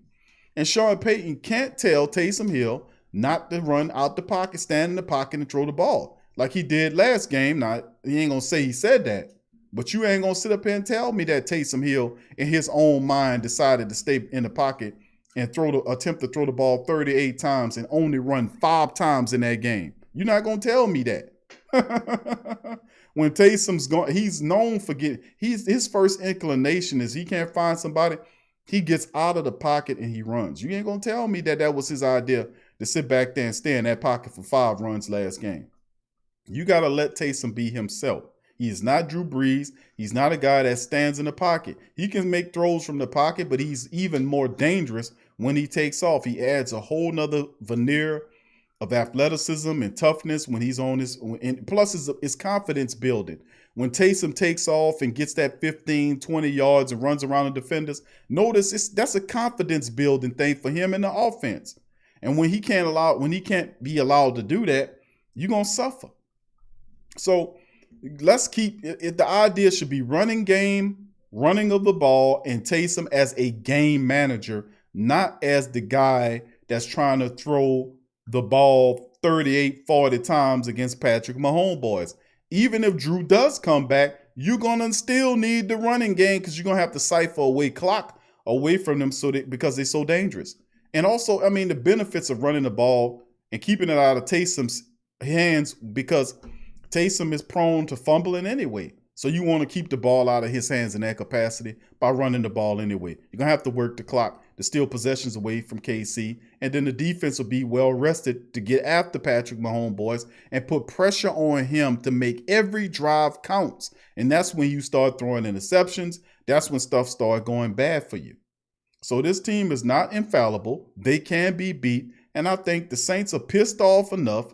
And Sean Payton got his mind right, at least for the next couple of games anyway, where we should be able to get a decent play game, a play call, and a decent run. We got all we need to beat Kansas City. When we went into the offseason, we knew if we go into the Super Bowl, you ain't gonna just get to go. We got to go to the Super Bowl. Yeah, you're gonna go to the Super Bowl, But you got to win the son bitch to get a trophy. Who you think gonna be over there when you get up there? We made it to the Super Bowl, yay! You don't get a trophy you get the NFC conference trophy for getting to the Super Bowl, but that's not the trophy you want. The trophy you want is the big one that you get for beating the other side's team, the team from the other side, who more than likely probably will be the Kansas City Chiefs. So if that's indeed the case, then it would benefit you by running of the football. Just saying. And also the defense has to stop the run once again. And of course, we got to get pressure, man. And hopefully we see some exotic blitzes we haven't seen before from Dennis Allen, because we can't play around with it. We got to get to that man and get him on the ground. Bottom line, fam. All right, let's get some more chat questions here. We got about another 15 minutes or so. All right, let's keep it going. Iceman says, man, look, my whole thing is I can't trust Sean to get in the way in meaningful games. A lot of people feel that way. I'm one of the people that feel that way as well. He says, Iceman says, man, look, this comes down to quarterback play. Who do we really believe Taysom can do enough to hold off KC? I do think that he can hold off KC. Call me crazy and say, Q, you done lost it this time. I'm telling you, listen, this team is not infallible. All you have to do, and I know it sounds easy, but the Saints run the ball very easy, especially when they use fullbacks and tight ends. They can put up 150 to 200 yards on most teams. They've done it. They've done 200 back to back, So the thing is with KC, you got to run the ball. Their defense is not all of that. Just saying, they got players here and there, but they're banged up defensively. But all of the onus and the look goes to the Kansas City offense because of Patrick Mahomes, Tyreek Hill, Clyde Edwards-Helaire, Kelsey. All those guys get all of the comeuppance because they're explosive. And that's a good thing. But defensively wise, the Honey Badger and Chris Jones, and they got a few other playmakers there as well. But the defense is banged up, and they're not as good as what they were last year. Any KC person will tell you that. So they're susceptible, and I'm going to break down all the statistics tomorrow to show you that the Saints can gain on the ground against Kansas City, and that has to be the mentality to go after Kansas City. Now, once you start running the ball, then you can attack them vertically, and you'll have opportunities to attack Kansas City vertically. You will. The issue is, it's not so much as like, can we outdo them, outpassing them? No. You have to be able to take the possessions away from Patrick Mahomes boys and that explosive KC offense. How do you do that? You do it by running of the ball. And remember, that's what the Chargers was doing to you. Remember that game against the Chargers? They would do what they was doing to the Saints. They were running the football and keeping the ball away from the Saints offense. Remember that? The Saints were stuttering and stammering. But why the Chargers couldn't win the game was because they started turning the ball over. They started turning the ball over, and you can't do that. So, order for you to play like that. So in the end, what we have to do as a team, and what we have to do as a team is we have to run the ball. Don't go in there trying to outdo Kansas City, man. Don't do it, because it won't work. Even if you got Drew there and you have Taysom there, Drew coming off rib injuries, don't expect him to, I wouldn't be surprised if Sean Peyton do that, because Sean Peyton be doing stuff that defy logic sometimes. Sometimes it works, sometimes it don't. But he takes gambles a lot. Drew Brees comes in, but if you utilize the running back, you have not been using Latavius Murray. I'm going to go back to that.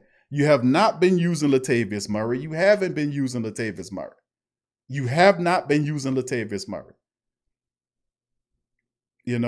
And then, of course, Peyton can say, I was doing that because I was just saving them for, the matchups against the Chiefs and the Vikings. I don't know if that's something he could throw in there, as opposed to just forgetting about them, period, not giving them the ball. But this is a Latavius Murray game.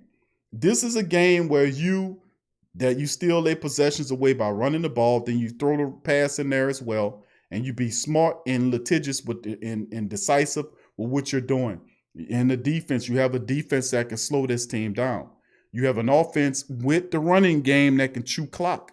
And that's really all you need to a degree, because when you're running the ball and you're methodically moving up the field, having 5 to 6 minute drives, by default, you set 3 things on your side the football guards love. Number one, that you are controlling the clock, which anybody, it's a neutral game until whoever established control of the clock and who can establish control of the line of scrimmage the majority of the time wins the game. The football guys know that controlling the clock, controlling it and running of the clock steals possessions away from your adversaries. It keeps them out of rhythm, out of balance. It also puts pressures on them to make every drive end in points. Some of them can't equate to that. And when that happens, the Saints know that to a degree you one-dimensionalize them by doing that. By default, just running the ball and eating the clock. By default. And besides, you don't want to have the ball in Taysom's hands that much because he has fumbleitis.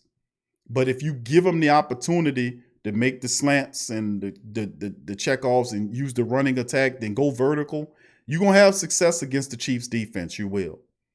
You will. You just have to be disciplined. You can't go in there talking about having a shootout with the Kansas City Chiefs. You got a quarterback that's coming off the injury, because I do think to some capacity Drew will be in this game. And Taysom is just in his 5th contest, so you don't want to do that. Run the ball. The running game has been there for you the entire year. It really has. We have betrayed the running game by not going to it as often as we should. The losses that we accrue because we disrespected the running game. You know it and I know it. So people are really taken back by Kansas City, and they're an awesome team. Don't get me wrong. They're fantastic, but they're beatable though. They are beatable. The Saints get to Mahomes, boys, force turnovers, run the ball, steal possessions away from, control the clock. Then the Saints defense pin their ears back and go after Mahomes, boys. And Mahomes, boys, gives interceptions. He does. He throws the ball a lot. He going to give you an interception or 2. It's what you do with it is what counts. The Saints cannot go 3 and out and do these funny old backwards ass screens that Sean Peyton like to do. You can't do all this crazy, ridiculous, fanciful ass screening in everywhere which way. You can't do that. You got to hit this team in the mouth and you got to run the ball. That's how you beat a team that's explosive. You steal away possession so they can't gain a rhythm. The least opportunities that Mahomes, boys, has out there, the least opportunities he has to find Tyreek Hill down the field. The least opportunities he has to find Kels down the field. And when you do that, not only if you do him that, you frustrate them. You frustrate Mahomes, boys. You frustrate Kels, because all those dudes are emotional players. When you do that, you frustrate them. You really do. I've seen Mahomes, boys, when it look like when stuff ain't going right for him, and especially Kels. Kels wears his heart on his sleeve. He's very emotional, and so is Tyreek Hill. Not as emotional as they are, but I have seen him be quite animated when he's not getting the ball. So, like I said, frustrate them by keeping the ball away from them, pinning and let the defense go after them. Now, I know I'm giving some of the breakdown for the Friday show, but I'm going to back it all up with statistics and facts and the injury report, and we'll know a little bit more about this whole situation tomorrow. But with the 13 minutes, it's just what it is. With 13 minutes, I'm just going to let you know, because a lot of family members think that we don't have a chance against Kansas City. Oh, Q, we're going to get decimated. We can't score. It ain't supposed to be scoring. You ain't supposed to be going up in there talking about outscoring them. No, your defense is right now giving up 20-something points a game. If they give up 40-something points against the Kansas City Chiefs, that means something horribly going wrong.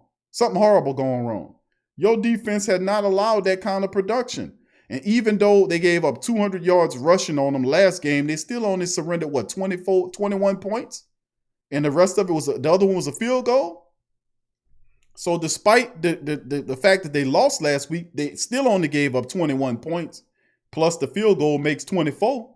So, I mean, still in all, how do you expect them to be giving up 30 and 40 points? When are they going to do that? That's not this. The Saints, the way the Saints have been playing over the last several weeks, they're not going to surrender no 40 points to the Kansas City Chiefs unless something horrible goes wrong. But it should not even be an idea of you going head to head with Kansas City that way. The only thing you should be thinking about is running the ball and stealing possessions away from and clock control, clock management. That's what you need to be concerned about. Running of the ball. That's why I keep saying, I keep going back to the same point over and over again about Peyton. Will he have the discipline to stick to the running game to keep this game out of reach for Kansas City? Because you shouldn't be going in there saying we're gonna do it with them and we're gonna put a 40 on their ass. No, you you ain't gonna win that way. You ain't gonna win that way. You're not. And you shouldn't, it shouldn't be that way. You gonna win, but you gotta demoralize them people. You gotta still, and it can look just like the Tampa Bay game the second one. It can look just like that game when the Saints take advantage of each drive they have and go down the field and score touchdowns, not field goals, but go down there and score touchdowns. When they on Kansas City side of the field and they're 4th and 1 or all that kind of shit, don't kick no field goal, go for it.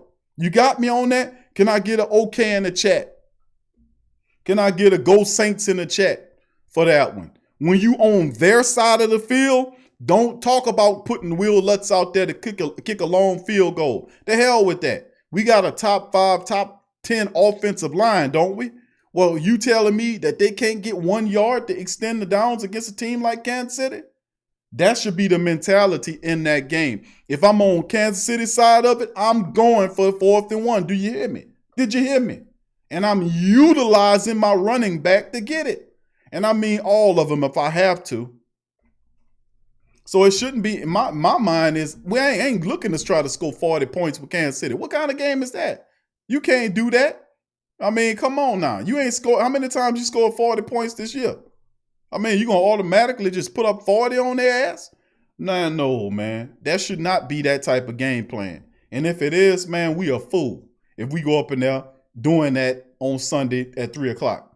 We go up in there throwing the ball around like that. We a fool. We a big stinking fool if we go up in there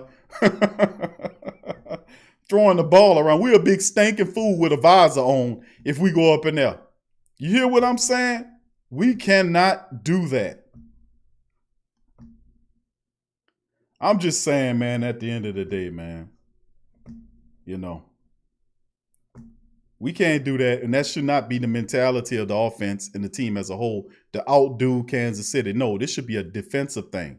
This should be a defensive, shut their asses down the best way you can. Hold them down to underneath 17 points. I'm saying, like, it's a win if you hold Kansas City to anything less than 20 points. And you could do that by way of running the ball, which the Saints can. And Kansas City cannot stop the Saints from running the ball. That's number one. Then the pass off the back of the run. Then the defense will pin its ears back, go after Mahomes boy, double up Tyreek Hill. And when we're doing that, we put pressure on them to score every possession. Mahomes going to take chances. He's going to turn the ball over. They're good, but they're not perfect. I'm just telling you the game plan. And I'm going to fortify it tomorrow with the statistics, and we're going to go over their entire depth chart from offense to defense, the people you need to watch out like we do every Friday on the Sports Coma when we do our preview of that upcoming game on Fridays. We lay it all out there on there like we do. And we call it a preview of the game, but it's a scouting report.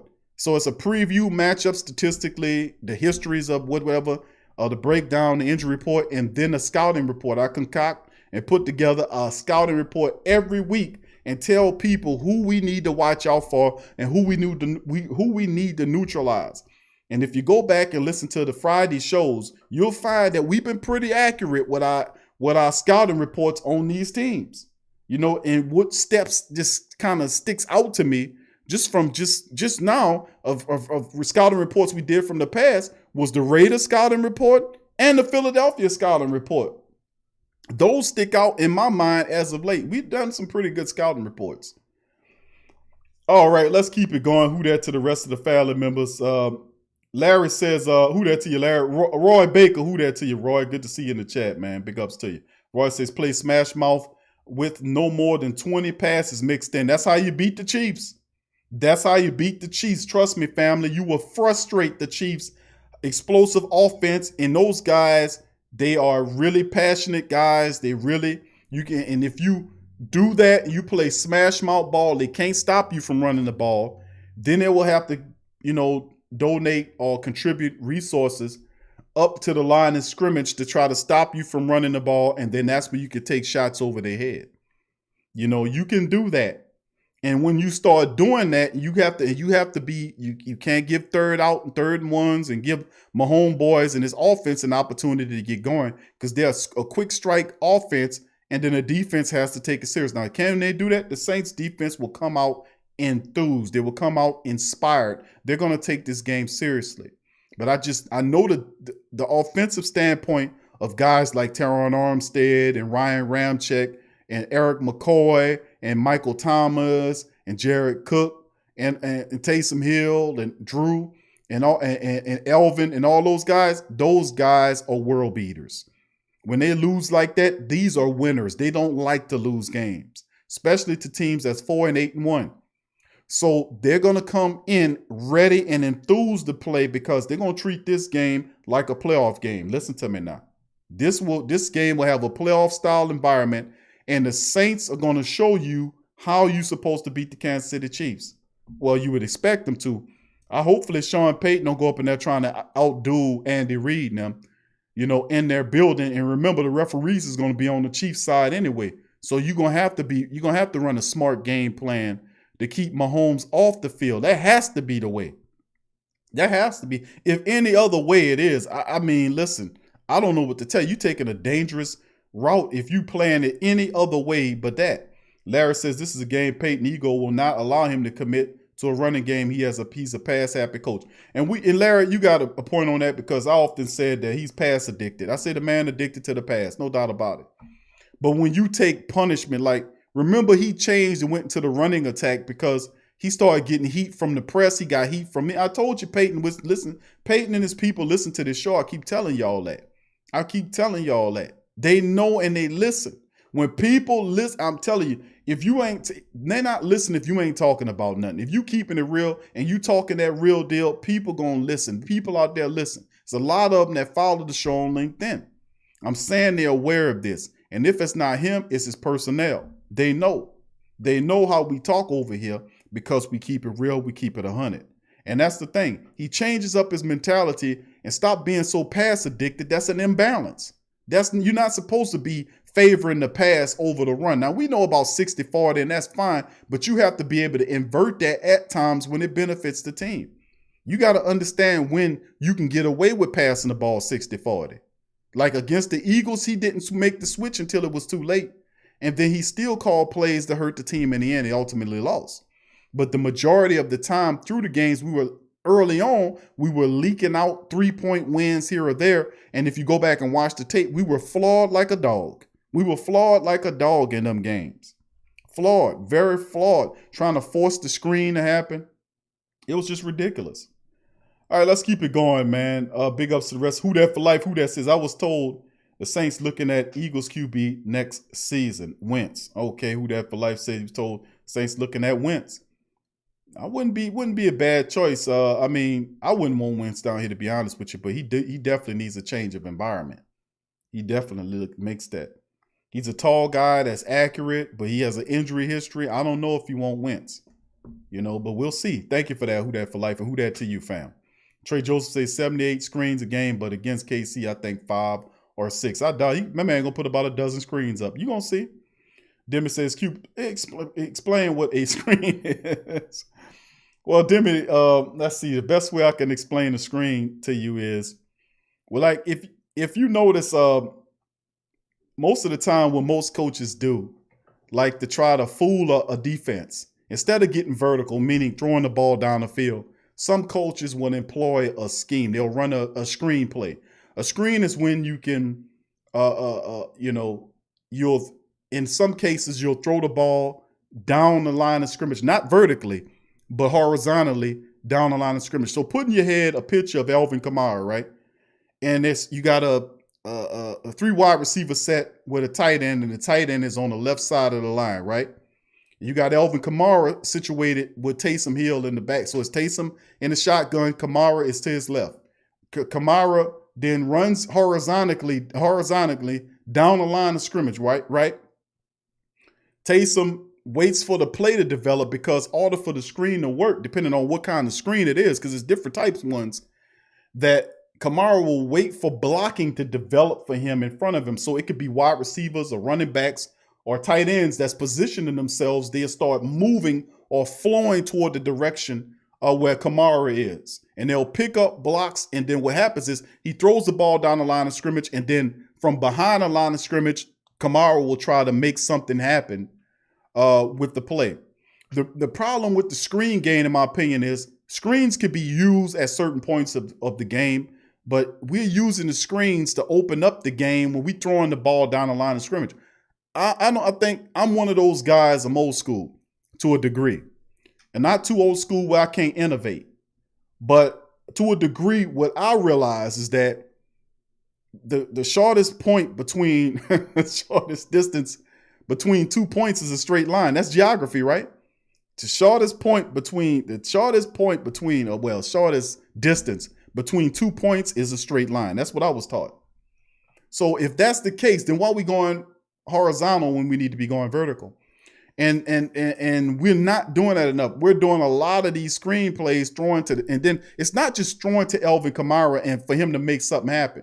It's a certain ridiculousness about the screen where you throwing 2 yards behind the line of scrimmage so Kamara can use his elusiveness to pick up yardage when you can actually start getting vertical and pick up chunk yardage, as opposed to trying to give yourself a 1 or 2 yard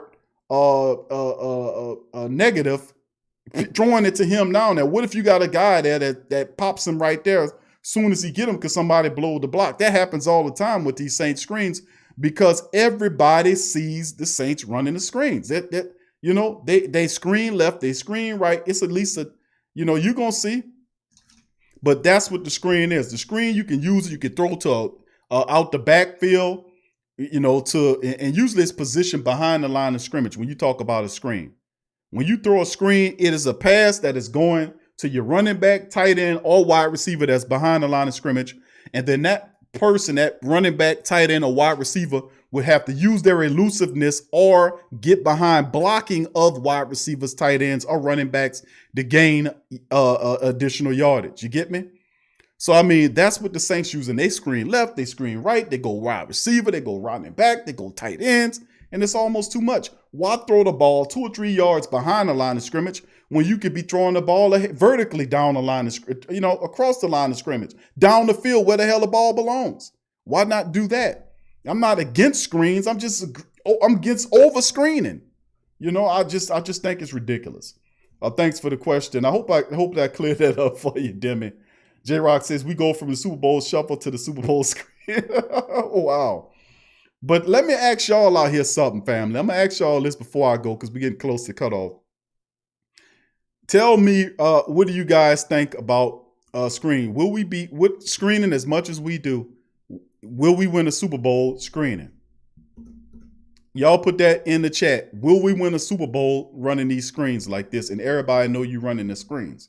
They all know that you run the screens. They all know that. Robert says, should Peyton digging down in the playbook for, again, KC says, should SP digging down in the playbook for, again, KC? Run that back, Robert. Let me know what you said. And it says a win would do quite nicely for us about right now. Yeah, I agree with you on that, bro. We could use that win. We got a lot of unfinished business to take care of in the NFC South. That weird NFL left that open, man. For the division, we still have not claimed the NFC South, by the way.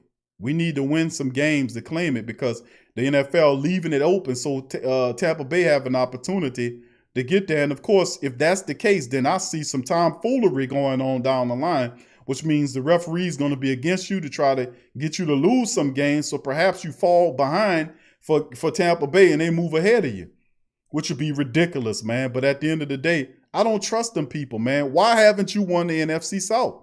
You don't need to beat the Panthers to claim it, man. You swept everybody, and you got the Panthers who were already eliminated. You should have won it. Why the NFL keeping you from closing NFC South should be the question. Nobody asking that question. I thought we did win it. No, it's not official. You did not win the NFC South yet. It's not closed yet. The Philadelphia game would have gave you that win. But we have to take care of business. And the reason why it's being done like that is give the Tampa Bay Buccaneers every opportunity to jump ahead of your ass with help from the officials. You've been warned. You've been warned. I've been saying that for some time now. I'm just letting you know what I feel. I'm instinctual now.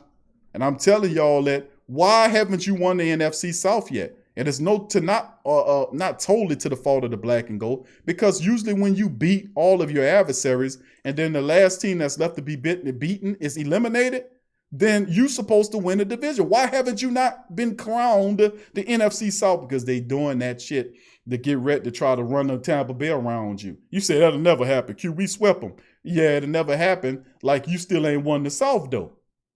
You there, but you haven't won. I'm telling you, man, all this has been done for a purpose. It's been done for a purpose. The only way to mess it up is you got to win. You got to beat these teams. We still have to settle business by closing out the NFC South, family. I'm just telling you. All right, let's keep it going. All right, appreciate that. All right, Gianna says, BQ, I believe left offensive tackle has very slow reaction and feet displacement for pass protection. Set the edges with Davenport and Cam. That is a good strategy, Gundam. We're going to have to fire off. And, of course, throw some stunts in there because Davenport loves stunts. I would love to see some stunts. And how about that Chauncey Gardner-Johnson package like he used it against Matty Icy Hot when he was blitzing in there? We could use that to knock off Patrick Mahomes boys. We'd love to see that defensive play in there as well. All right. Kevin says, we got to play to our strengths. Yes, we got great running backs, but the O-line is clearly better at run block. Hence, Clumsy Pete. Yep, that's right. When you got a rookie in there and you got Andrews Pete who's not playing really well, you got to let them run the ball. The Saints had both their left offensive linemen, which is Pete and Armstead, out and still put 220-something yards. That's the biggest total of single game rushing this season, and it happened with two backups in there. Two non-athletic backups in there, and the Saints mauled the Broncos, who knew that's all the Saints was going to do was run the ball, and they couldn't stop them. We threw the ball like 50 yards in that game. The Broncos knew, and they got a pretty decent defense, that we was going to run the ball, and we still mauled them for over 200 yards. We can run the ball, and we need to run the ball. You know, this is one of those run the ball games. Jim Cass said, those wild accusations, Q. Sean went to Knowles.com to tell everybody to print that Sean knows football more than us. Yeah, and listen, I don't know if he actually did that. You know, I've heard that. I heard you tell me that before. And somebody had the guy, it's about Sean Payton know more football than us, and that could be the case. Sean Payton knows a lot of stuff about football, but that don't make him infallible. You know, just because he know about football and been coaching, that don't mean that you have the right to critique what he doing. He your coach.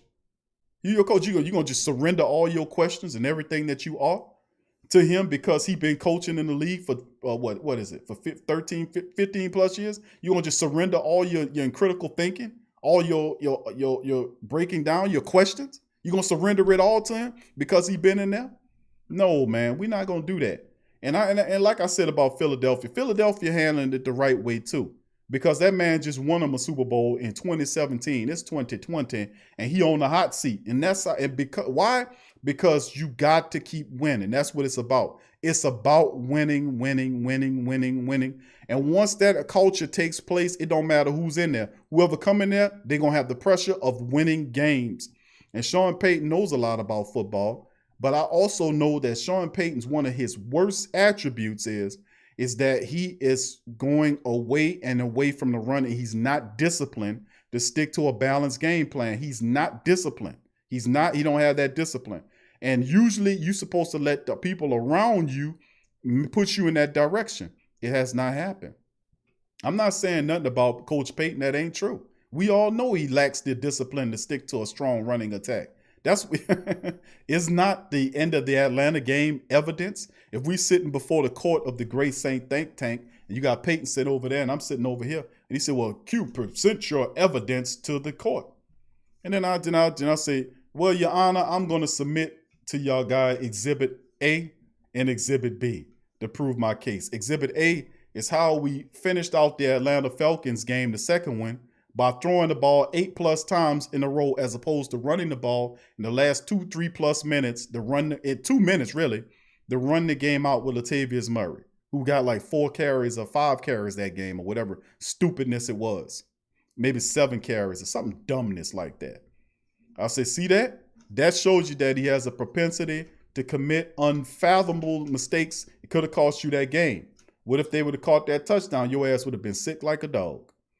But then that carried over to the Eagles matchup, in which we didn't run the ball but 20 times and had Taysom back there throwing the ball almost 40 times. That is exhibit number B.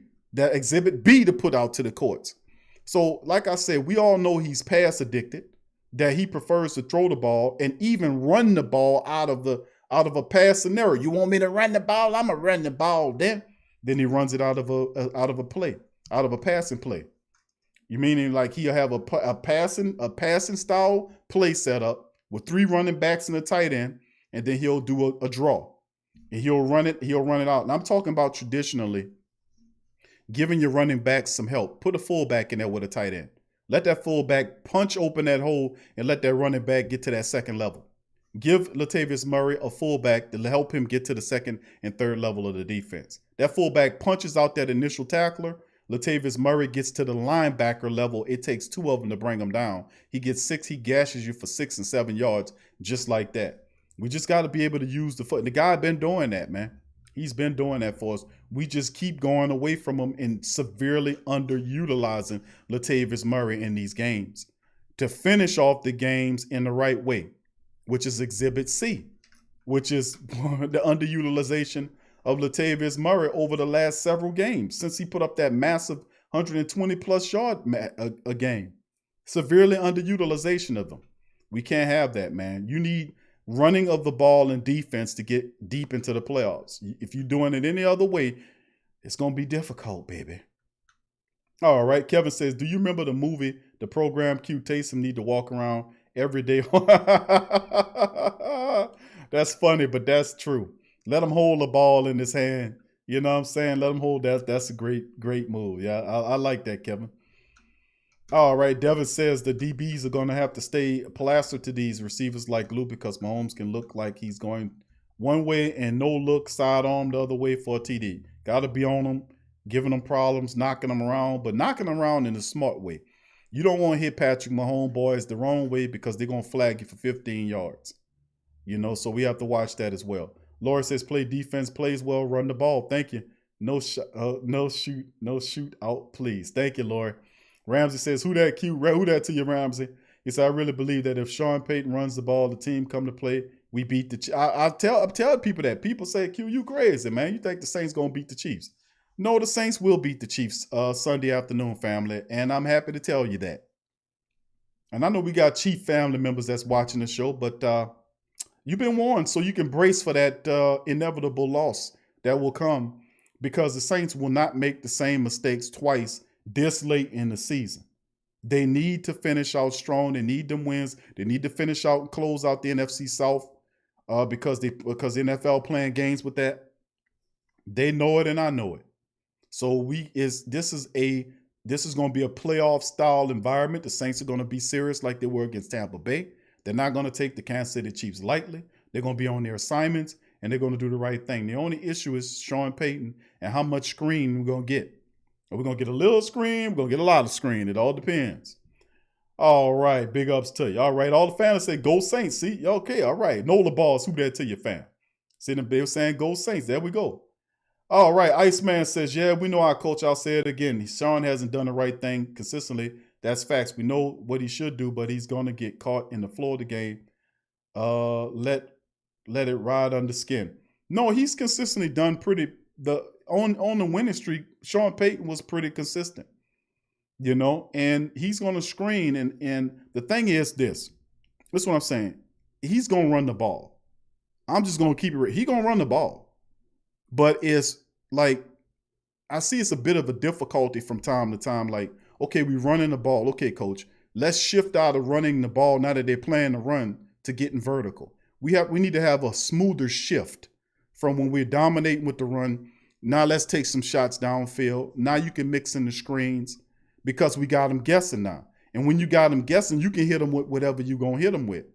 But for the interest of moving and the clock and keeping the clock spinning, running the ball, it should be a conservative game plan with shots down the field, and holding the ball as much as we can away from their offense, letting our defense get all the position they can, all the rest they can get. That's what type of game plan it should be. I don't think it's going to be no 40. It shouldn't be no 40-38 type of game like that San Francisco 49er game was last year. Shouldn't be that kind of game unless somebody lose their head in that game. It shouldn't be that. We'll see. Paul says, Big Q and the fan Peyton hate ball control, run the ball a lot of offense. It's just boring to him. That's why he's so pass happy. Yeah, but that's why you're going to lose. It's boring to you. It'd probably be pretty boring for him to be sitting his ass out of the playoffs the last 3 years. That sucks. You put all the energy and the time and the effort into it, and then you fall out of that in a wild card like you did last year. And I was pissed. A lot of people was pissed, and I'm still pissed. You can tell from some time when I talk about it, I'm still pissed.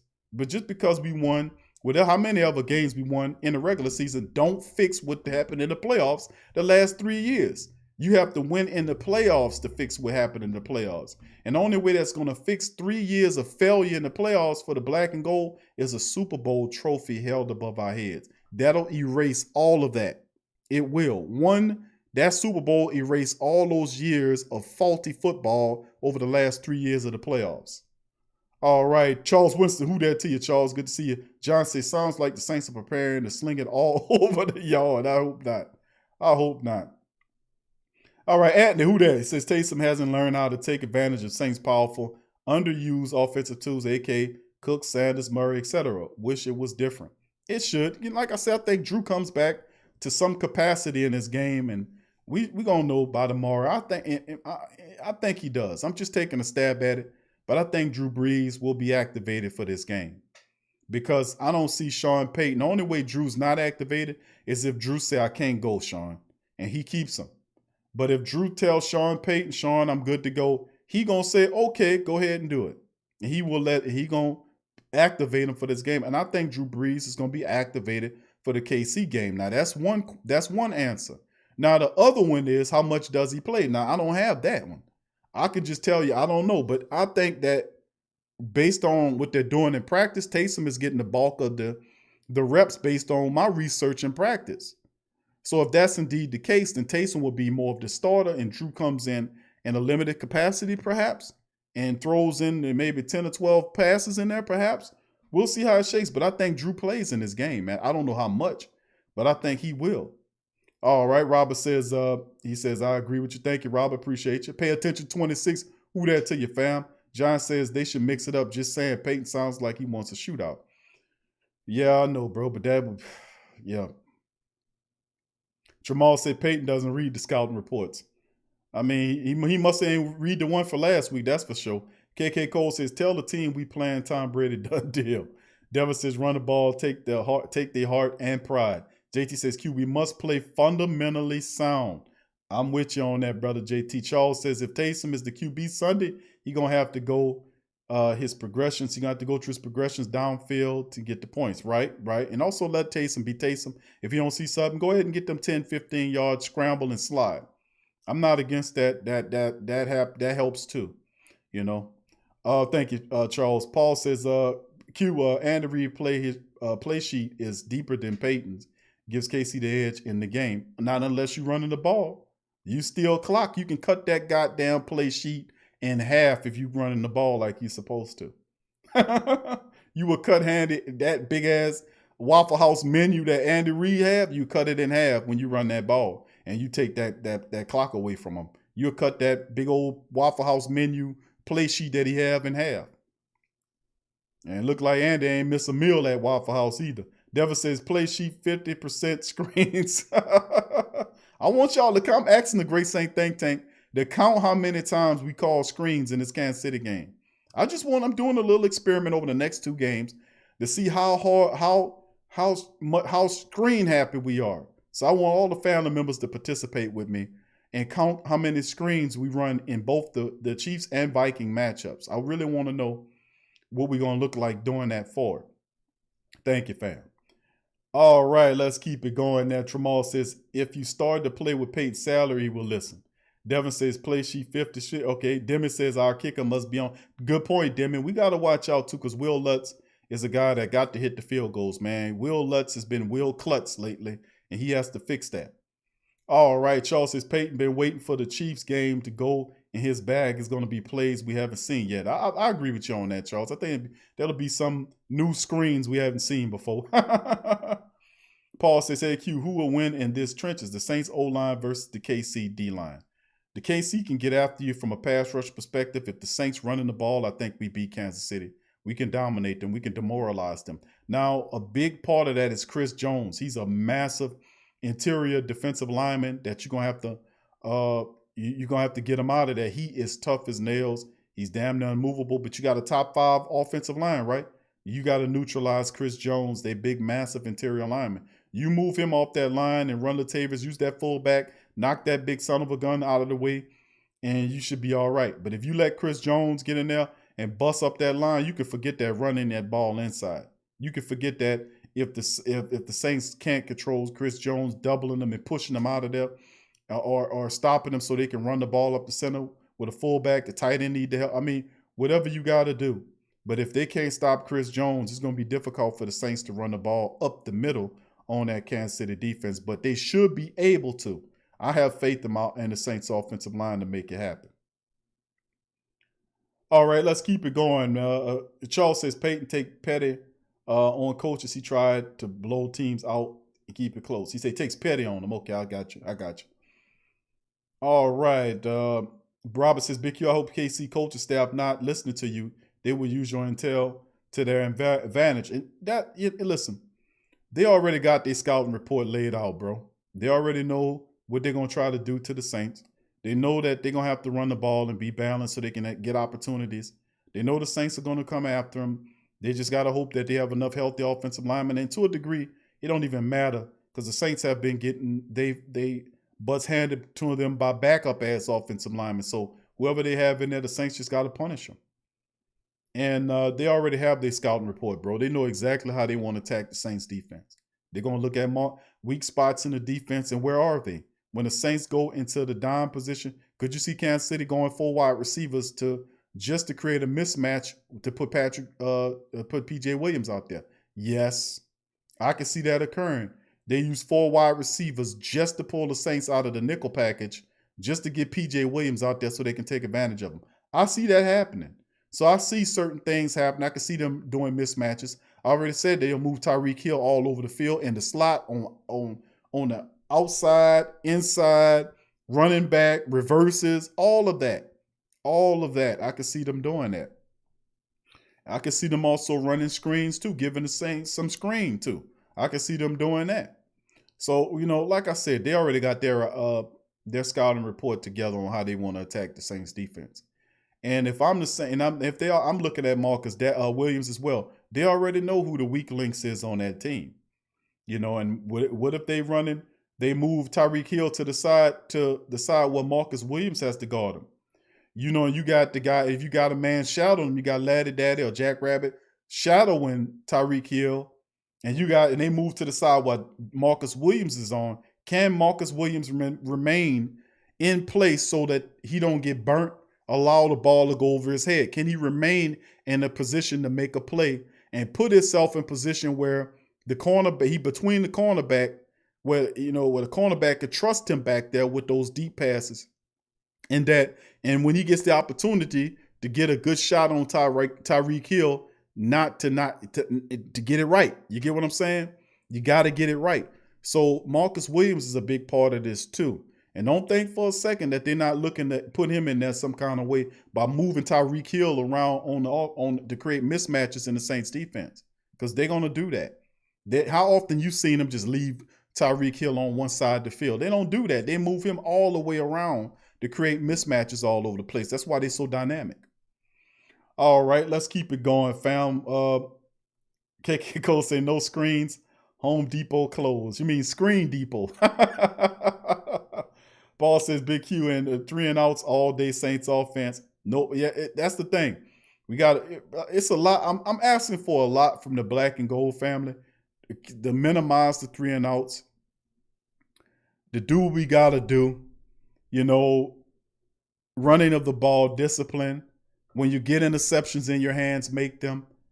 When you get your hands on Mahomes boys, get them down without getting a penalty. stepping on his team, using killer instinct, demoralizing them, domination of the offensive line and defensive line, the line of scrimmage from an offensive and defensive perspective. Going forward on fourth and one when you're on their side of the field. Using Latavius Murray. The usage of Latavius Murray should be picked up in this one.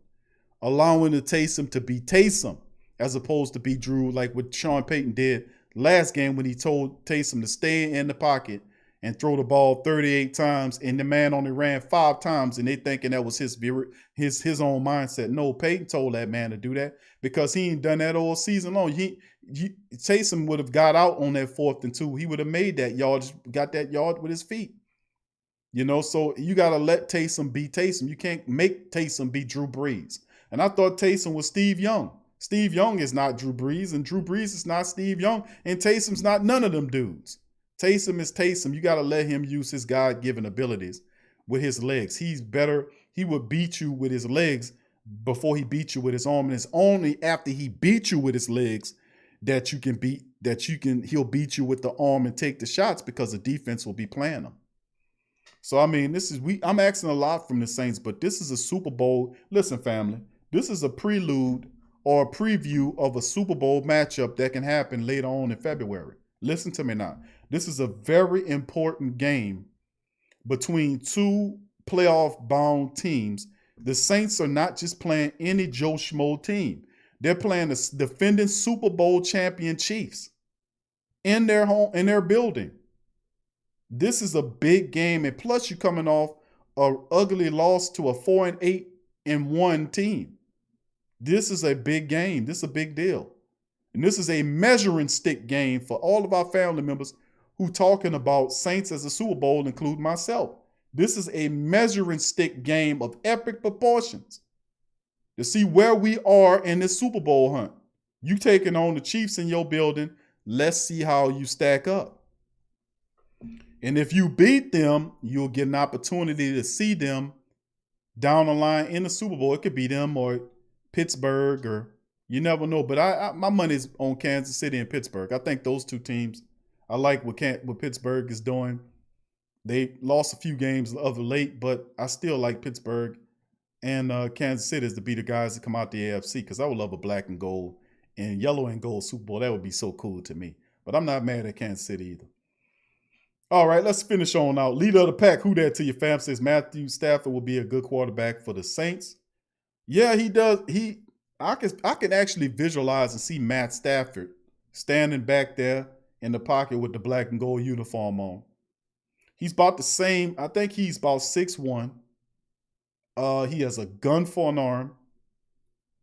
But the thing that hurts about Stafford is that he has an injury history and he got a big, fat, stupid contract. And I think he's still under contract with Detroit for, I think it's another year or so. So I don't know if he ends up with us or not. But, you got guys like Aaron Rodgers, they'll be unrestricted.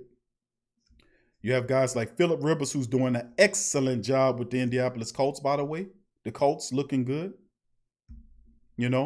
Phillip Rivers. He'll be out there, and Sean Payton loves the hell out of Phillip Rivers. And wouldn't it be awesome for Sean to get Drew and then go get the guy that replaced Drew in San Diego and bring him down here?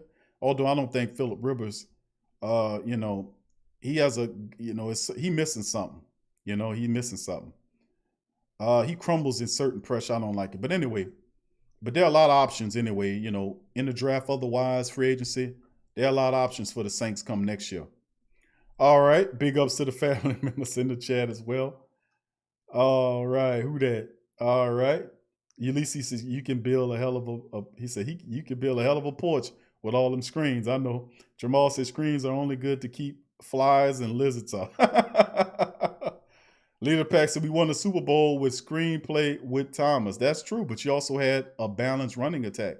You had an actual offense then. And like I said, you did use the screen, and I'm not against the uses of the screen. I'm against the overuse of the screen. And that's the problem. And you wasn't, even though the Saints were using the screen, that was years ago. That was 2009, the Saints won it. They have been found out as a team that uses the screens a little bit too much.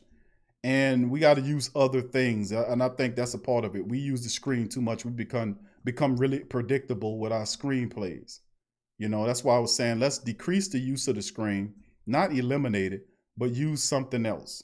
You know what I'm saying? Let's use something else. All right, Troy, who that to you? Good to see you in the chat. Who that for life said, I don't see the last of Brady yet. G. Ricks, who that says, here in Dallas, viewing Saints games is limited. I had to watch highlights from 3 games. Fox finally showed their game last Sunday, and I was very disappointed because they played uninspired ball. How about that? All right, I'm sorry to seeing you go through that, G. Ricks, but join the Sports Coma. Although we cover it, we do Saints Central every week where we don't actually show the game, but I do commentate. And for the family members who can't see the game, I do, that's a service to the Who Dat Nation for those who can't see the game across the country, across the world. So I invite you to join us if you haven't been joining us. Saints Central every Sunday. Charles says, how we haven't won the division yet is crazy. With 5-0, 1 game left in the South, and that one team, which is Carolina, is eliminated from the playoffs. That's the NFL. Ask them about that, why you ain't won the NFC South yet. Last year you would have won it, but you ain't won it yet because they leaving it open for Tom Brady. Tom Brady, that extra playoff spot is because of Tom Brady. I really do think that way. This rule change in the NFC South. The Saints should have won this. The other team, the Carolina Panthers, are eliminated. The Saints should have won it. Won it upon beating the Atlanta Falcons. We shouldn't have to win one more game to claim it.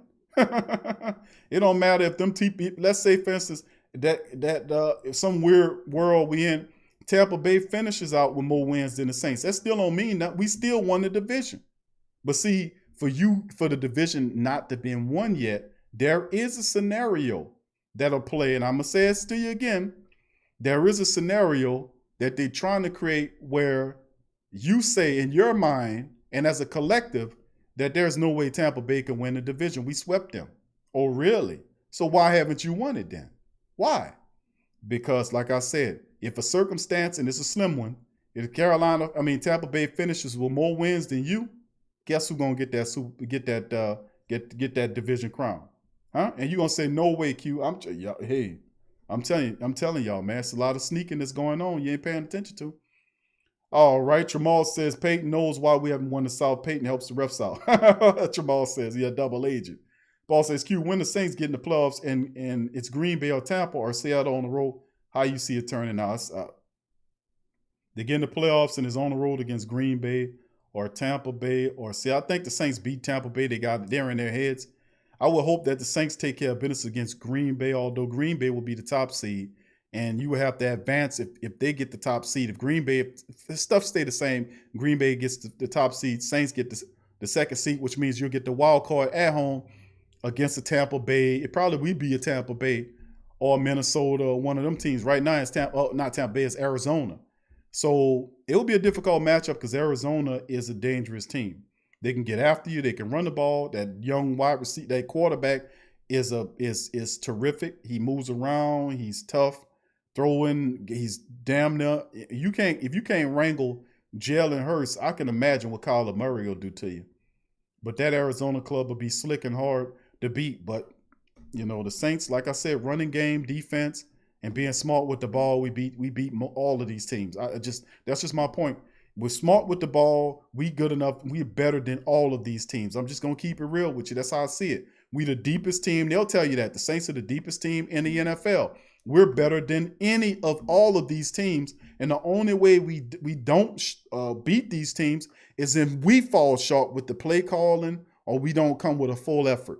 But when we play our ball and we come there, we 100% real deal, we beat everybody every time. It don't matter who you are, we're going to beat you. When we play our style of ball and we don't make the mistakes, we don't turn the ball over, we play discipline, we play smart, we play our style of football, we beat everybody. Nobody can stand in front of the Saints when we playing like that. Nobody. I don't care who they are. Thank you for that, Brother Paul. Jordan says Saints will beat the Chiefs. Mark my words. That's a big opportunity for the Saints. Will shock the world. The Saints see this as a Super Bowl. I'm telling you. And they already gave the Saints an underdog already. They already picked the Chiefs to beat Skip Skeletor Bayless picked the Saints because you beat his guard Tom Brady twice. And he sleeps with a figurine of Tom Brady on his coffee table. So when you beat his guard, you gain his respect.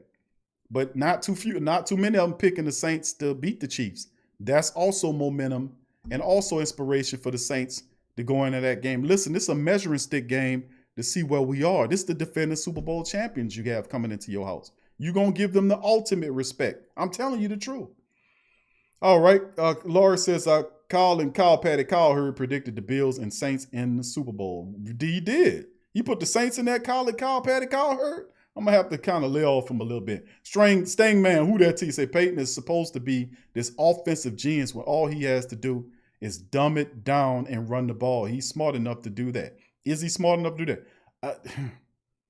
I would say he's smart enough to do that, but then the question is, then Sting man, you make a great point, is does he have the discipline to do it? That's the thing. He has this intelligence. Peyton is very intelligent. But that intelligent get a foot up his ass every time.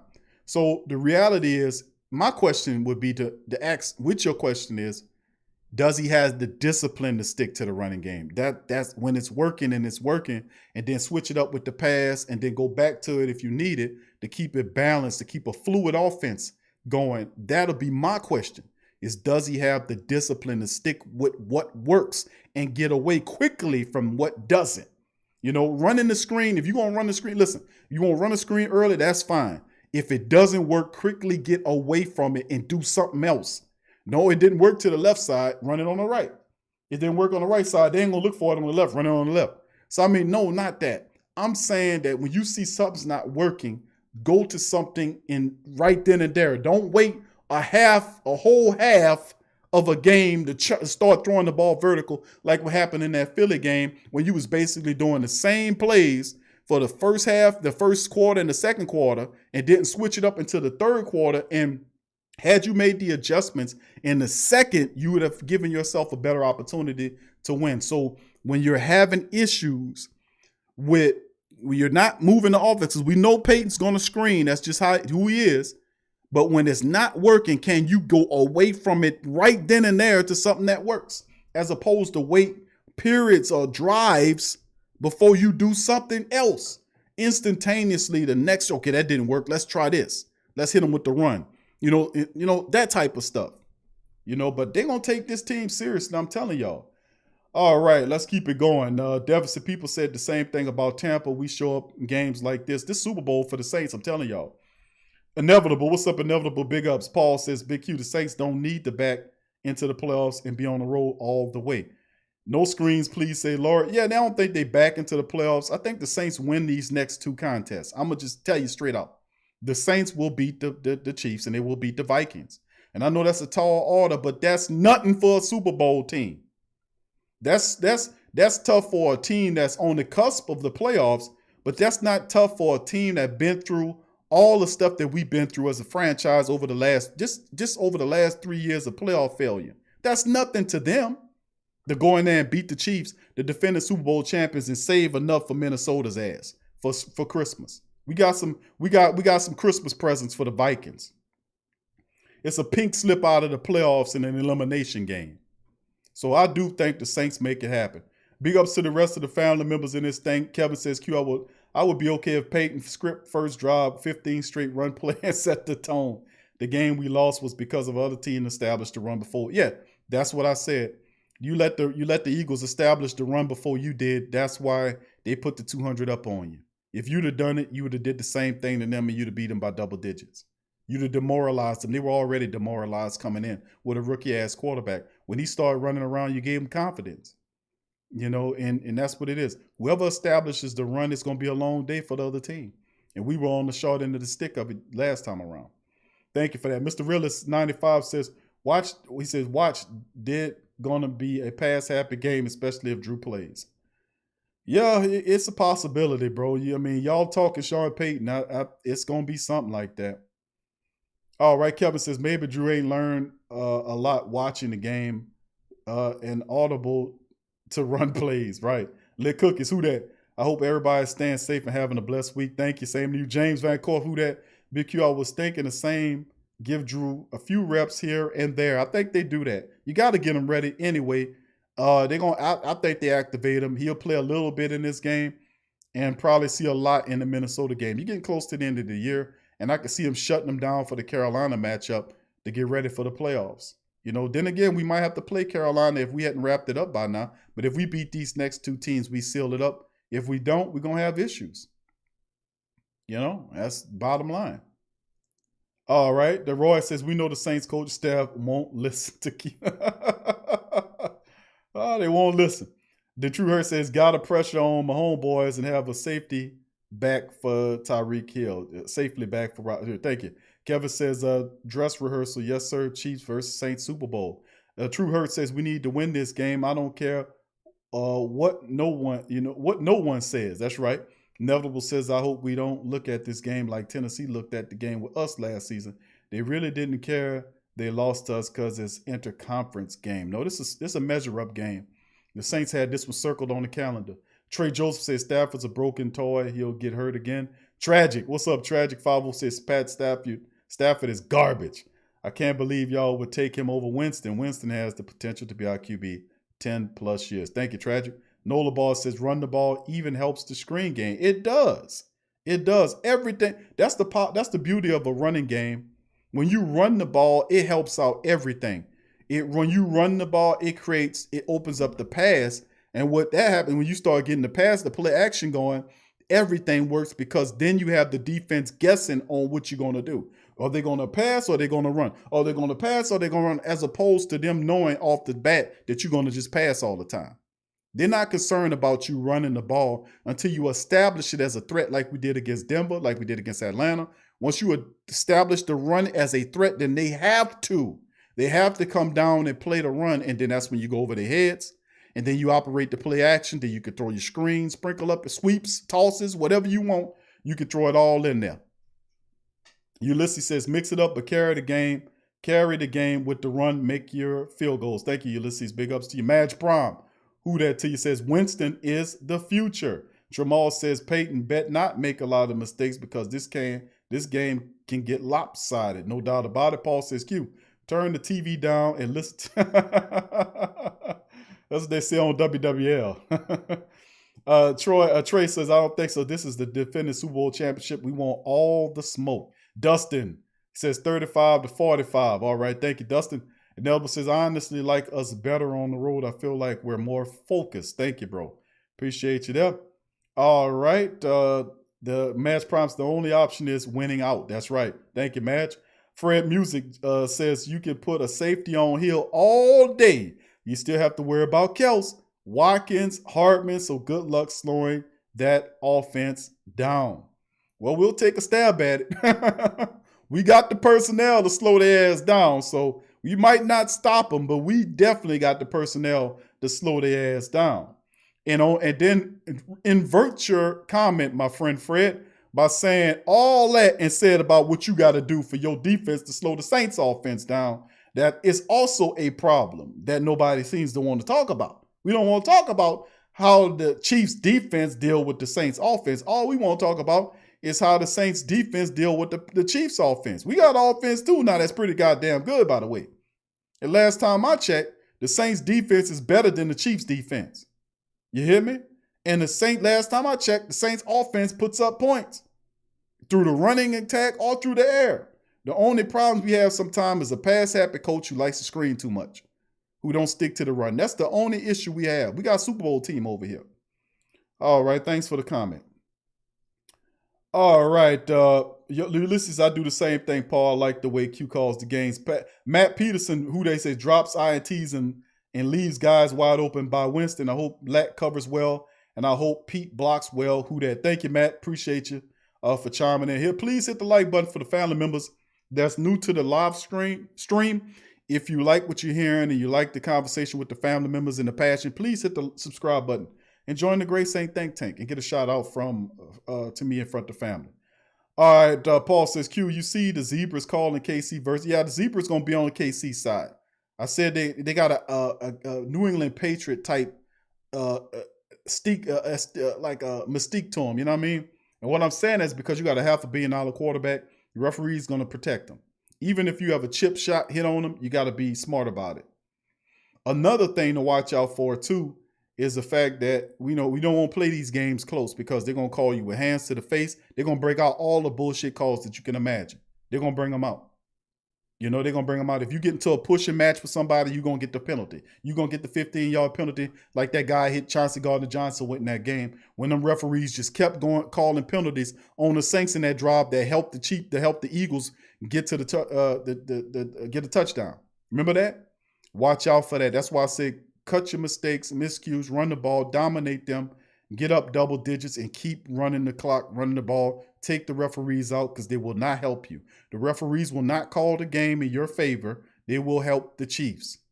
I keep telling you, there's a wild card in the back, and it's the wild card's Tampa Bay. I don't care if you beat Tampa Bay twice or not. They're still alive to steal a division from up under you. They're still alive. That's why you haven't won the division. And they say, Q, we did it. I keep telling you the same thing. You still can lose this division to Tampa Bay. If they get more wins than you, you're going to lose the division to them. You know, I'm just telling you, and the Chiefs, the Zebras are in there to make sure you don't win that game against Kansas City. It'll defeat what they're trying to do with Tampa Bay. I see what they're trying to do with Tampa Bay. It is clear. It is clear as the nose on my face or on yours, what they're trying to do. Why else would they not, the NFL, say the Saints ain't win the NFC South yet? You'd beat everybody but an eliminated Carolina team that you've yet to face in the season finale. How do you not lock up the division? It's asinine. It's only one reason why you're still not locking it up, because they're looking at Tom Brady. Well, how are they going to get Tom there, huh? How are they going to get them? By way of the referees. So look out for the referees in the Kansas City game, I'm telling y'all. And I'm going to sound the alarm for the Friday show too. Because the next two games, I'm going to be sounding alarm like hell. I'm going to be sounding that alarm so loud, it's going to sound like we all stuck in a submarine somewhere. Because I'm warning y'all that that's the game plan for the league, to help Tampa in there and push you out of there. Just letting you know. All right, let's keep it going, man. Win by 7 says Mash Prime Nola Ball said we got to lose out and Tampa Bay go undefeated. Listen. All right, now. Marvin Norman, who that? Wallace Smith, who that, says, man, if they play Jameis Winston, we'll win this game. Only one problem with that is Jameis Winston ain't been taking the reps. Taysom Hill is. Jameis is not the guy. We won't see Jameis, and Jameis has a lot of talent, but Sean Payton has not been giving him the reps. And now that Drew's coming back, that man ain't gonna see even less reps than he was getting before. Real estate agent Jack Thomas says, if Mahomes comes out dialed in, Saints are in serious trouble. Only one way he comes out dialed in is he goes unabated. He stands back there. We don't knock him around. We don't blitz him. We don't push him. We don't, you know what I'm saying? We don't ruffle his feathers. We don't neutralize his favorite weapons. If we let him sit back there and gather a rhythm, yeah, he'll sidearm the piss out you, running out the pocket. You can't let him leak out like he did Jalen Hurd. You can't let him do that. You can't let him leak out and sidearm the ball this way and that way. And you can't do that with this man. You're going to have to blitz, use the Chauncey Gardner-Johnson blitz, send Quan Alexander in there, this, that, and the third. You got to be smart about it. And Davenport, Cam, Trey Hendrickson, Onyemata, Sheldon Rankins, these guys have to step up in this game. And I say they will. People keep talking about Mahomes boys, but they're not talking about the Saints. It'd be easier for, in my opinion, the Chiefs will have a way harder time stopping the Saints offense than the Saints stopping the Kansas City Chiefs offense. We just caught up on Mahomes. Like, Mahomes can't have a tough game.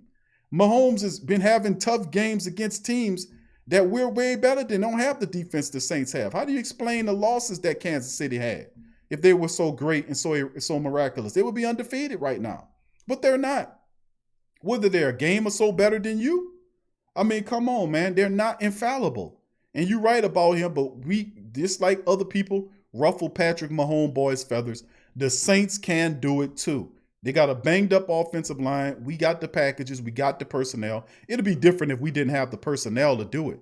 And I'm like, we need some more athleticism. We got everything it takes to slow them down. I'm telling y'all, we got the guy, and that's why you got Quan Alexander here. You brought Quan Alexander to deal with Kels. The lockdown Kels. That's what he's here for, to take away Kels. So we're going to put Quan Alexander on him. We're going to send them blitz packages in there. This is a Super Bowl for the Saints. This is like a Super Bowl tune-up for the black and gold. They coming in here. That's the defending Super Bowl champions. You mean to tell me, y'all, that the Saints are going to lay down to the defending Super Bowl champions after coming off a hideous loss to a 4-8-1 team? You know, in their own building. They were on the road for 3 weeks. We come back, good to be home. 2 weeks stand against the Kansas City Chiefs. And people think the Saints going to lay down to the Chiefs. Indeed, we ain't laying down to the Chiefs. In fact, the Saints are going to step up for the challenge of the Chiefs to gauge themselves. Are going to be on cold from a player personnel standpoint. Everything else, we'll see. We'll see. And I'm talking about the guy with the headset. Let's see where his head's at, because it's all on him. All right. Big ups to thank you, Jack Thomas. Who that to you, fam? Let's see. Clements Hurd says SP is a joke. He think he is the smartest coach, but he's not. He's about to see what great play calling looks like. All right. Clement says, I got you on that, fam.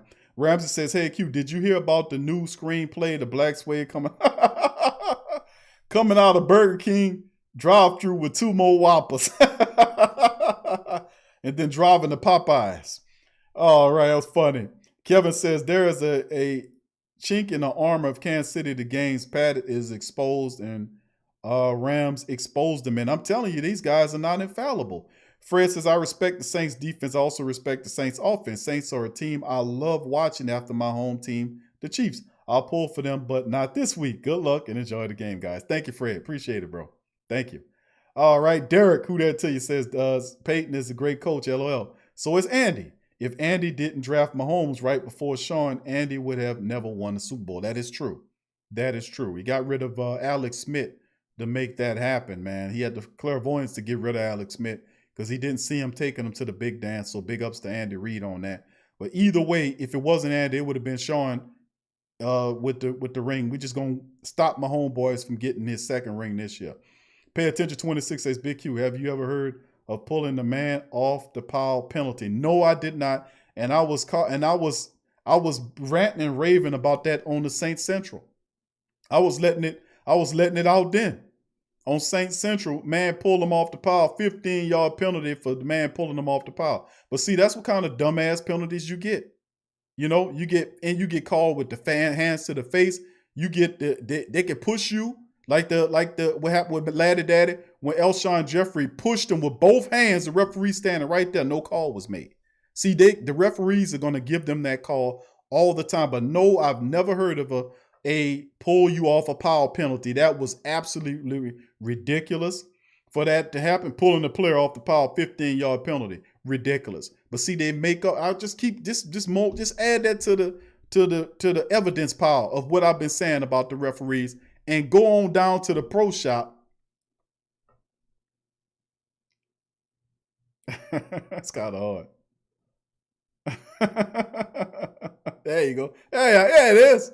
Go down to the pro shop and get you. We got plenty of shirts, man, that hate the referees. I got a shirt called the Dat Slap, with me slapping the piss out the referee so hard all his headset come off and his whistle fly out of his mouth. It's called the Dat Slap. Go there. It comes in all colors, sizes. It's available in long sleeves, available, and also hoodies as well.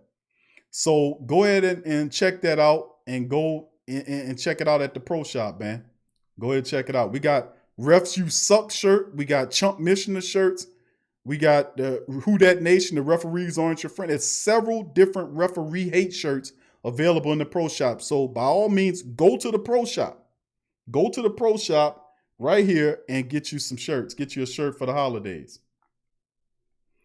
All right. Thank you for that. All right. Paul says, I see KC 37, Saints 21 as the final score. Thank you, Brother Paul. Anthony says, contain that out of pocket on the run. Passing to Mahomes, passing on the run is his thing. Stopping that and blocking passing lanes should be our chief objective. Should be the chief objective. That's right. Alex Rios, who that to you, Alex? Nola Ball says, hey, Big Q, Suede still MIA. I know he running away. He'll be back. He'll be back for the recap show with his Trust the Peyton philosophy and the rest of his stuff. But no, that's my boy. That's my dog. Rabbit says, our special teams got to watch out for Harmon, their punt and kickoff returner. I wish I could say that about their special teams have to watch out for our kick returner and punt returner. But our kick return and punt return can't kick return or punt return. Hell, we lead the league in punt return attempts, and we're top 5 in kick return attempts, and cannot produce a touchdown on special teams. And we got 3 games left in the season. Boy, our special team kick return, punt return, I've been saying all the season, they are a complete joke. And it's a shame that we can't get any production out of them. All right, Ramsey, our special teams got to watch out for. And I got you on that. Nola Ball said that was insurance in case the Saints recovered the football. Yep, they do it. Just keep putting that, keep that in the mental matrix. The Great Saint Think Tank Collective, keep it up here, because I keep showing y'all examples of what's going on out here and how the referees constantly work up against you. To ridiculous calls that never exist, you get the calls. You get pass interference, they don't do it. They hold your players, you don't get the calls. You got guys flailing away, they don't get the calls. You know, you don't get the help because you are not supposed to. They're trying to stop you. I've been saying that last 3+ years has been the case. And then the major case was the blatant one when they didn't make that call against the Rams game. That was a blatant one that showed you the NFL was against you. For those who are really just blind, who couldn't see it. When they fight, they took something glaring and astronomical like that for some people to wake up about the corruption of the NFL. That's a damn shame, man, for people to be that blind to the fact. Marvin Norman, big ups to you. God is a Saints fan, is my favorite. Thank you, Kevin. Yeah, that's true. Got 2 different styles on that one, bro. Matter of fact, they're working on a new design on that one, by the way. It's supposed to be coming out around New Year's. Christian, what's up, Christian? Who that to you? Good to see you in the chat. Appreciate you, Christian. Inevitable says, y'all, it's pretty pathetic that as talented as we are, we still have to play a damn near perfect game because of the incompetence of the refs. Not incompetence, fam. Inevitable, not incompetence, corruption. It's a difference between incompetence and corruption. No, they are purposefully doing that. They are corrupt. And that's what I'm saying. They're not incompetent. They know full well they're totally competent in what they're doing.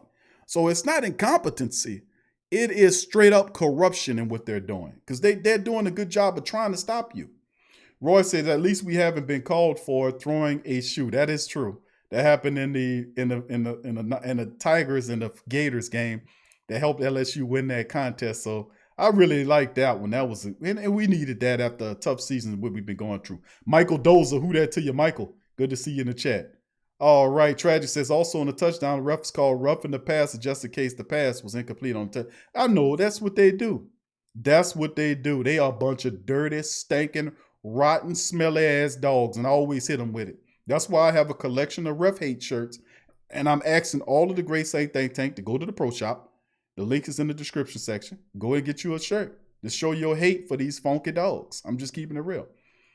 All right. Tramal says, Peyton, let the refs get involved somehow. Anthony says, State Farm, Super Bowl advertising money. Mahomes, Rodgers, money talks. Sway said that last year. It didn't work out. Kevin says, Rodgers screwed Dale. Yeah, Rodgers screwed Dale. Well, I mean, you got to it's a part of it. It's a system. It's an apparatus, but it's infallible. I mean, you just have to go out and play the game like you're supposed to. And you make the plays, you'll beat their corrupt ass system. Just because they set it up to be corrupt and unbalanced doesn't mean it's going to work all the time. You know, you just got to put a little bit more effort into making your players aware of the fact that it is such the way, and don't have them running around like they living in Nickelodeon land somewhere. Live in the real world, how things work, how they got corrupt, dirty, stinking, rotten ass referees that work for the NFL to try to stop the Saints. How do you beat that? Look, you've been beating it all season long. You're a double-digit winner right now. I mean, you won the division. They didn't want you to do that. They wanted Tampa Bay to get that. But you got it. You running ahead of them, aren't you? One more win, you take it away from them. So that's showing you proof right there that their system can be beat, that they lose all the time. We just got to make sure we ensure that. Yeah, he says, Kevin says, yeah, I like all the black Saints you rock. He said the Saints you rock yesterday. Yeah. Well, I mean, I always wear my own, our own gear here, man. The black and gold diehard sports coma hat with the black Fleur de Lis flags. It's black and gold flag with the Fleur de Lis here And the symbol here with the patch on the side come in different colors. Also have the Drew Orleans hats. I do my best to rock my own gear. The 2 rushes first down is one of my favorites. Shirts, don't burn the beans, another one of my favorites. So I always do, the rock the gear. How can I ask family members to buy the gear if you don't see me rocking it? So you're going to see me rocking the gear. You're going to see me rocking pro gear. That's just what it is. All right, appreciate the family members, man. Big ups to the family members. Yeah, the dad slap. You take a look at it. It's pretty funny. It's pretty good. Matter of fact, my son, he said they wanted some hoodies, and I got them some hoodies, and they wanted the dad slap. One of my sons, I think it was my oldest son, he wanted the dad slap, and my youngest son, he wanted the Great Saint Think Tank to go along with his Jordans. So it matched. It looked good, and he's proud of his the Great Saint Think Tank hoodie. He loves it. And they're pretty good. It's pretty nice, man. So it's good. So it's good to have that. Plus, the gear helps fund the platform. It's a good way to get the message out about the platform. It's a good way to look good as a black and gold member of the Great Saint Think Tank as well. And plus, all of that funds the platform. And we keep doing the beautiful, great shows that we do here with you guys every day. Because of that and everything else is why we can do this on a daily basis and come at you guys every day except for Saturday. All right, big ups to the rest of the family members. Inevitable says, remember the crooked refs call OPI on Hail Mary from Drew to Jimmy Graham that JG caught for a touchdown. Yeah, I remember that. I remember that, fam. Yeah, that's the kind of stuff that, just kind of getting you crawl. Saints are like the red-headed stepchild in NFL gets no love. You're absolutely right. CNS Sports, what's up, fam? Said, hey, Q, I sent you guys an email about your podcast and never heard back from y'all. Okay, did you send it to the PRO Media Network at gmail.com? That's a group email. There's several other people that get them.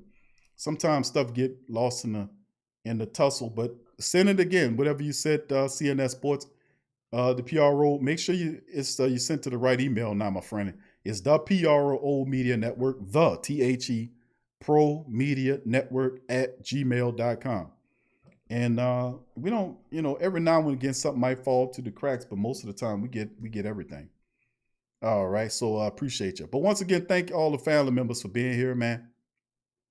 I thank y'all. I appreciate y'all for showing up for this episode of the Sports Coma as we get ready to get into Friday's show tomorrow, which will be interesting. And I just want to play some of the latest stuff and show y'all some of the latest merchandise for those who didn't see it. The new TSC Diode BNG snapback, as you can see right there, the one I'm wearing.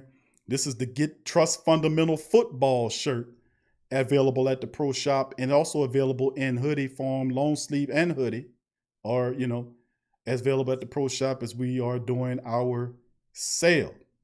So as you can see, this is a few of the latest gears that we have and some of the information that we have as well. That's available at the Pro Shop. Is we on Twitch and Vimeo, for those who know. And of course, that's the great Trust the Peyton shirt. Comes in all colors and sizes. Well, actually black, white, and pink, I think they come in. They also come in hoodies as well. So these gears come in available in hoodie for those who hadn't seen it yet. That's what it is. The Trust the Peyton and Trust Fundamental Football. Of course, you know who Trust Fundamental Football comes from. That's my stance on it. I ain't backing down. Ramsey said, hey, Q, did you notice the player interviews this week that reporter Candace Gonzalez was asking the players about the Christmas presents they got in their past and who's not? Yeah, we played some of that early on the show, by the way. We did, Ramsey. We played some of that early on. Roy says, State Farm keep jacking up my auto rates in order to pay Rogers. Ain't that something? Charles says, Q, you have to play the Dollar Tree singers before you leave out. Oh, no, we don't. The Dollar Tree Quartet, they have yet to perform. I'm pretty sure they'll make an appearance before Christmas. Just to let the Great Saint Think Tank know about that. The Dollar Tree Quartet will be making another appearance before Christmas. So you guys be looking out for them. They'll be donning their Christmas gear, and they'll hit you with a very popular song for Christmas. So we'll be bringing those guys back, before the Christmas show. So, there it is. But anyway, just to let the family members know, check out the Pro Shop. Go there and check out, get the latest gear.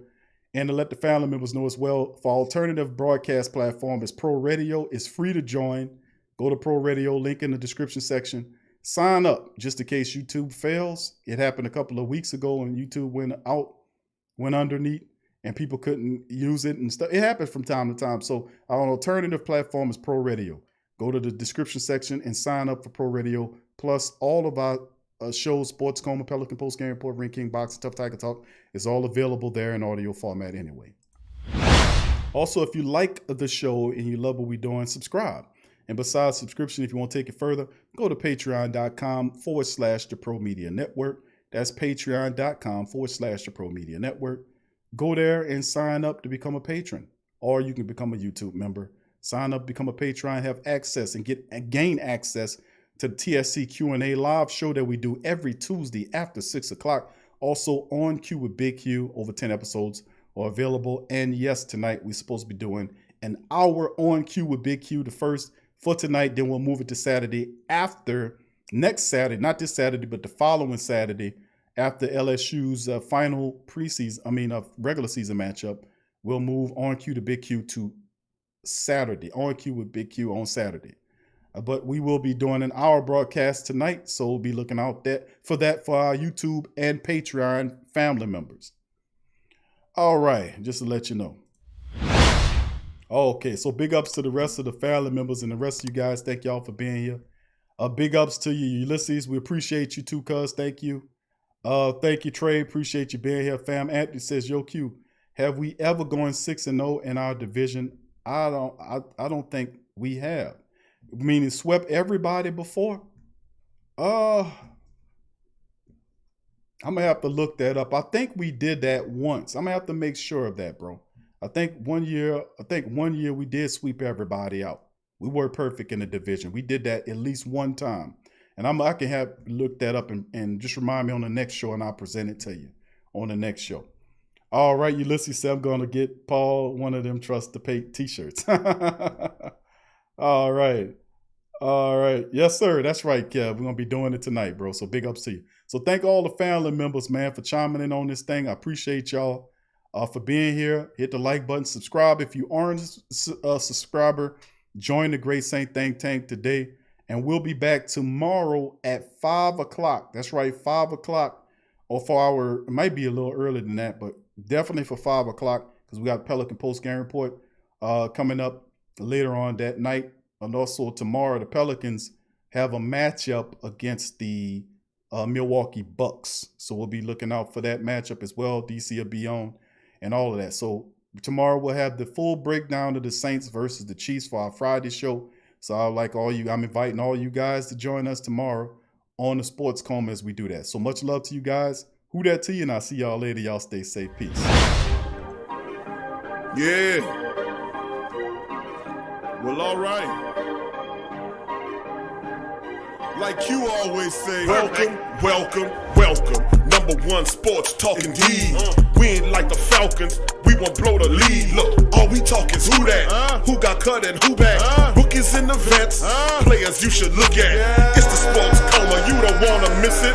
Got the pre-game, party, post-game statistics. Get a visit from Sway, maybe DC or 5. It's the hottest thing smoking, Big Q and the guys. Go to YouTube Live, make sure you subscribe. Interviews inside the Saints locker room high. Talk to Drew, Jordan, Zach, Peyton, New Orleans, who that nation. Best believe when I say we bleed gold and black. Ain't a miracle or rivalry could ever hold us back. No, Beastquake, Bounty Gate, let the truth be told. It's the Sports Coma, all we know is say Super Bowl. Yeah. You're listening to the Sports Coma.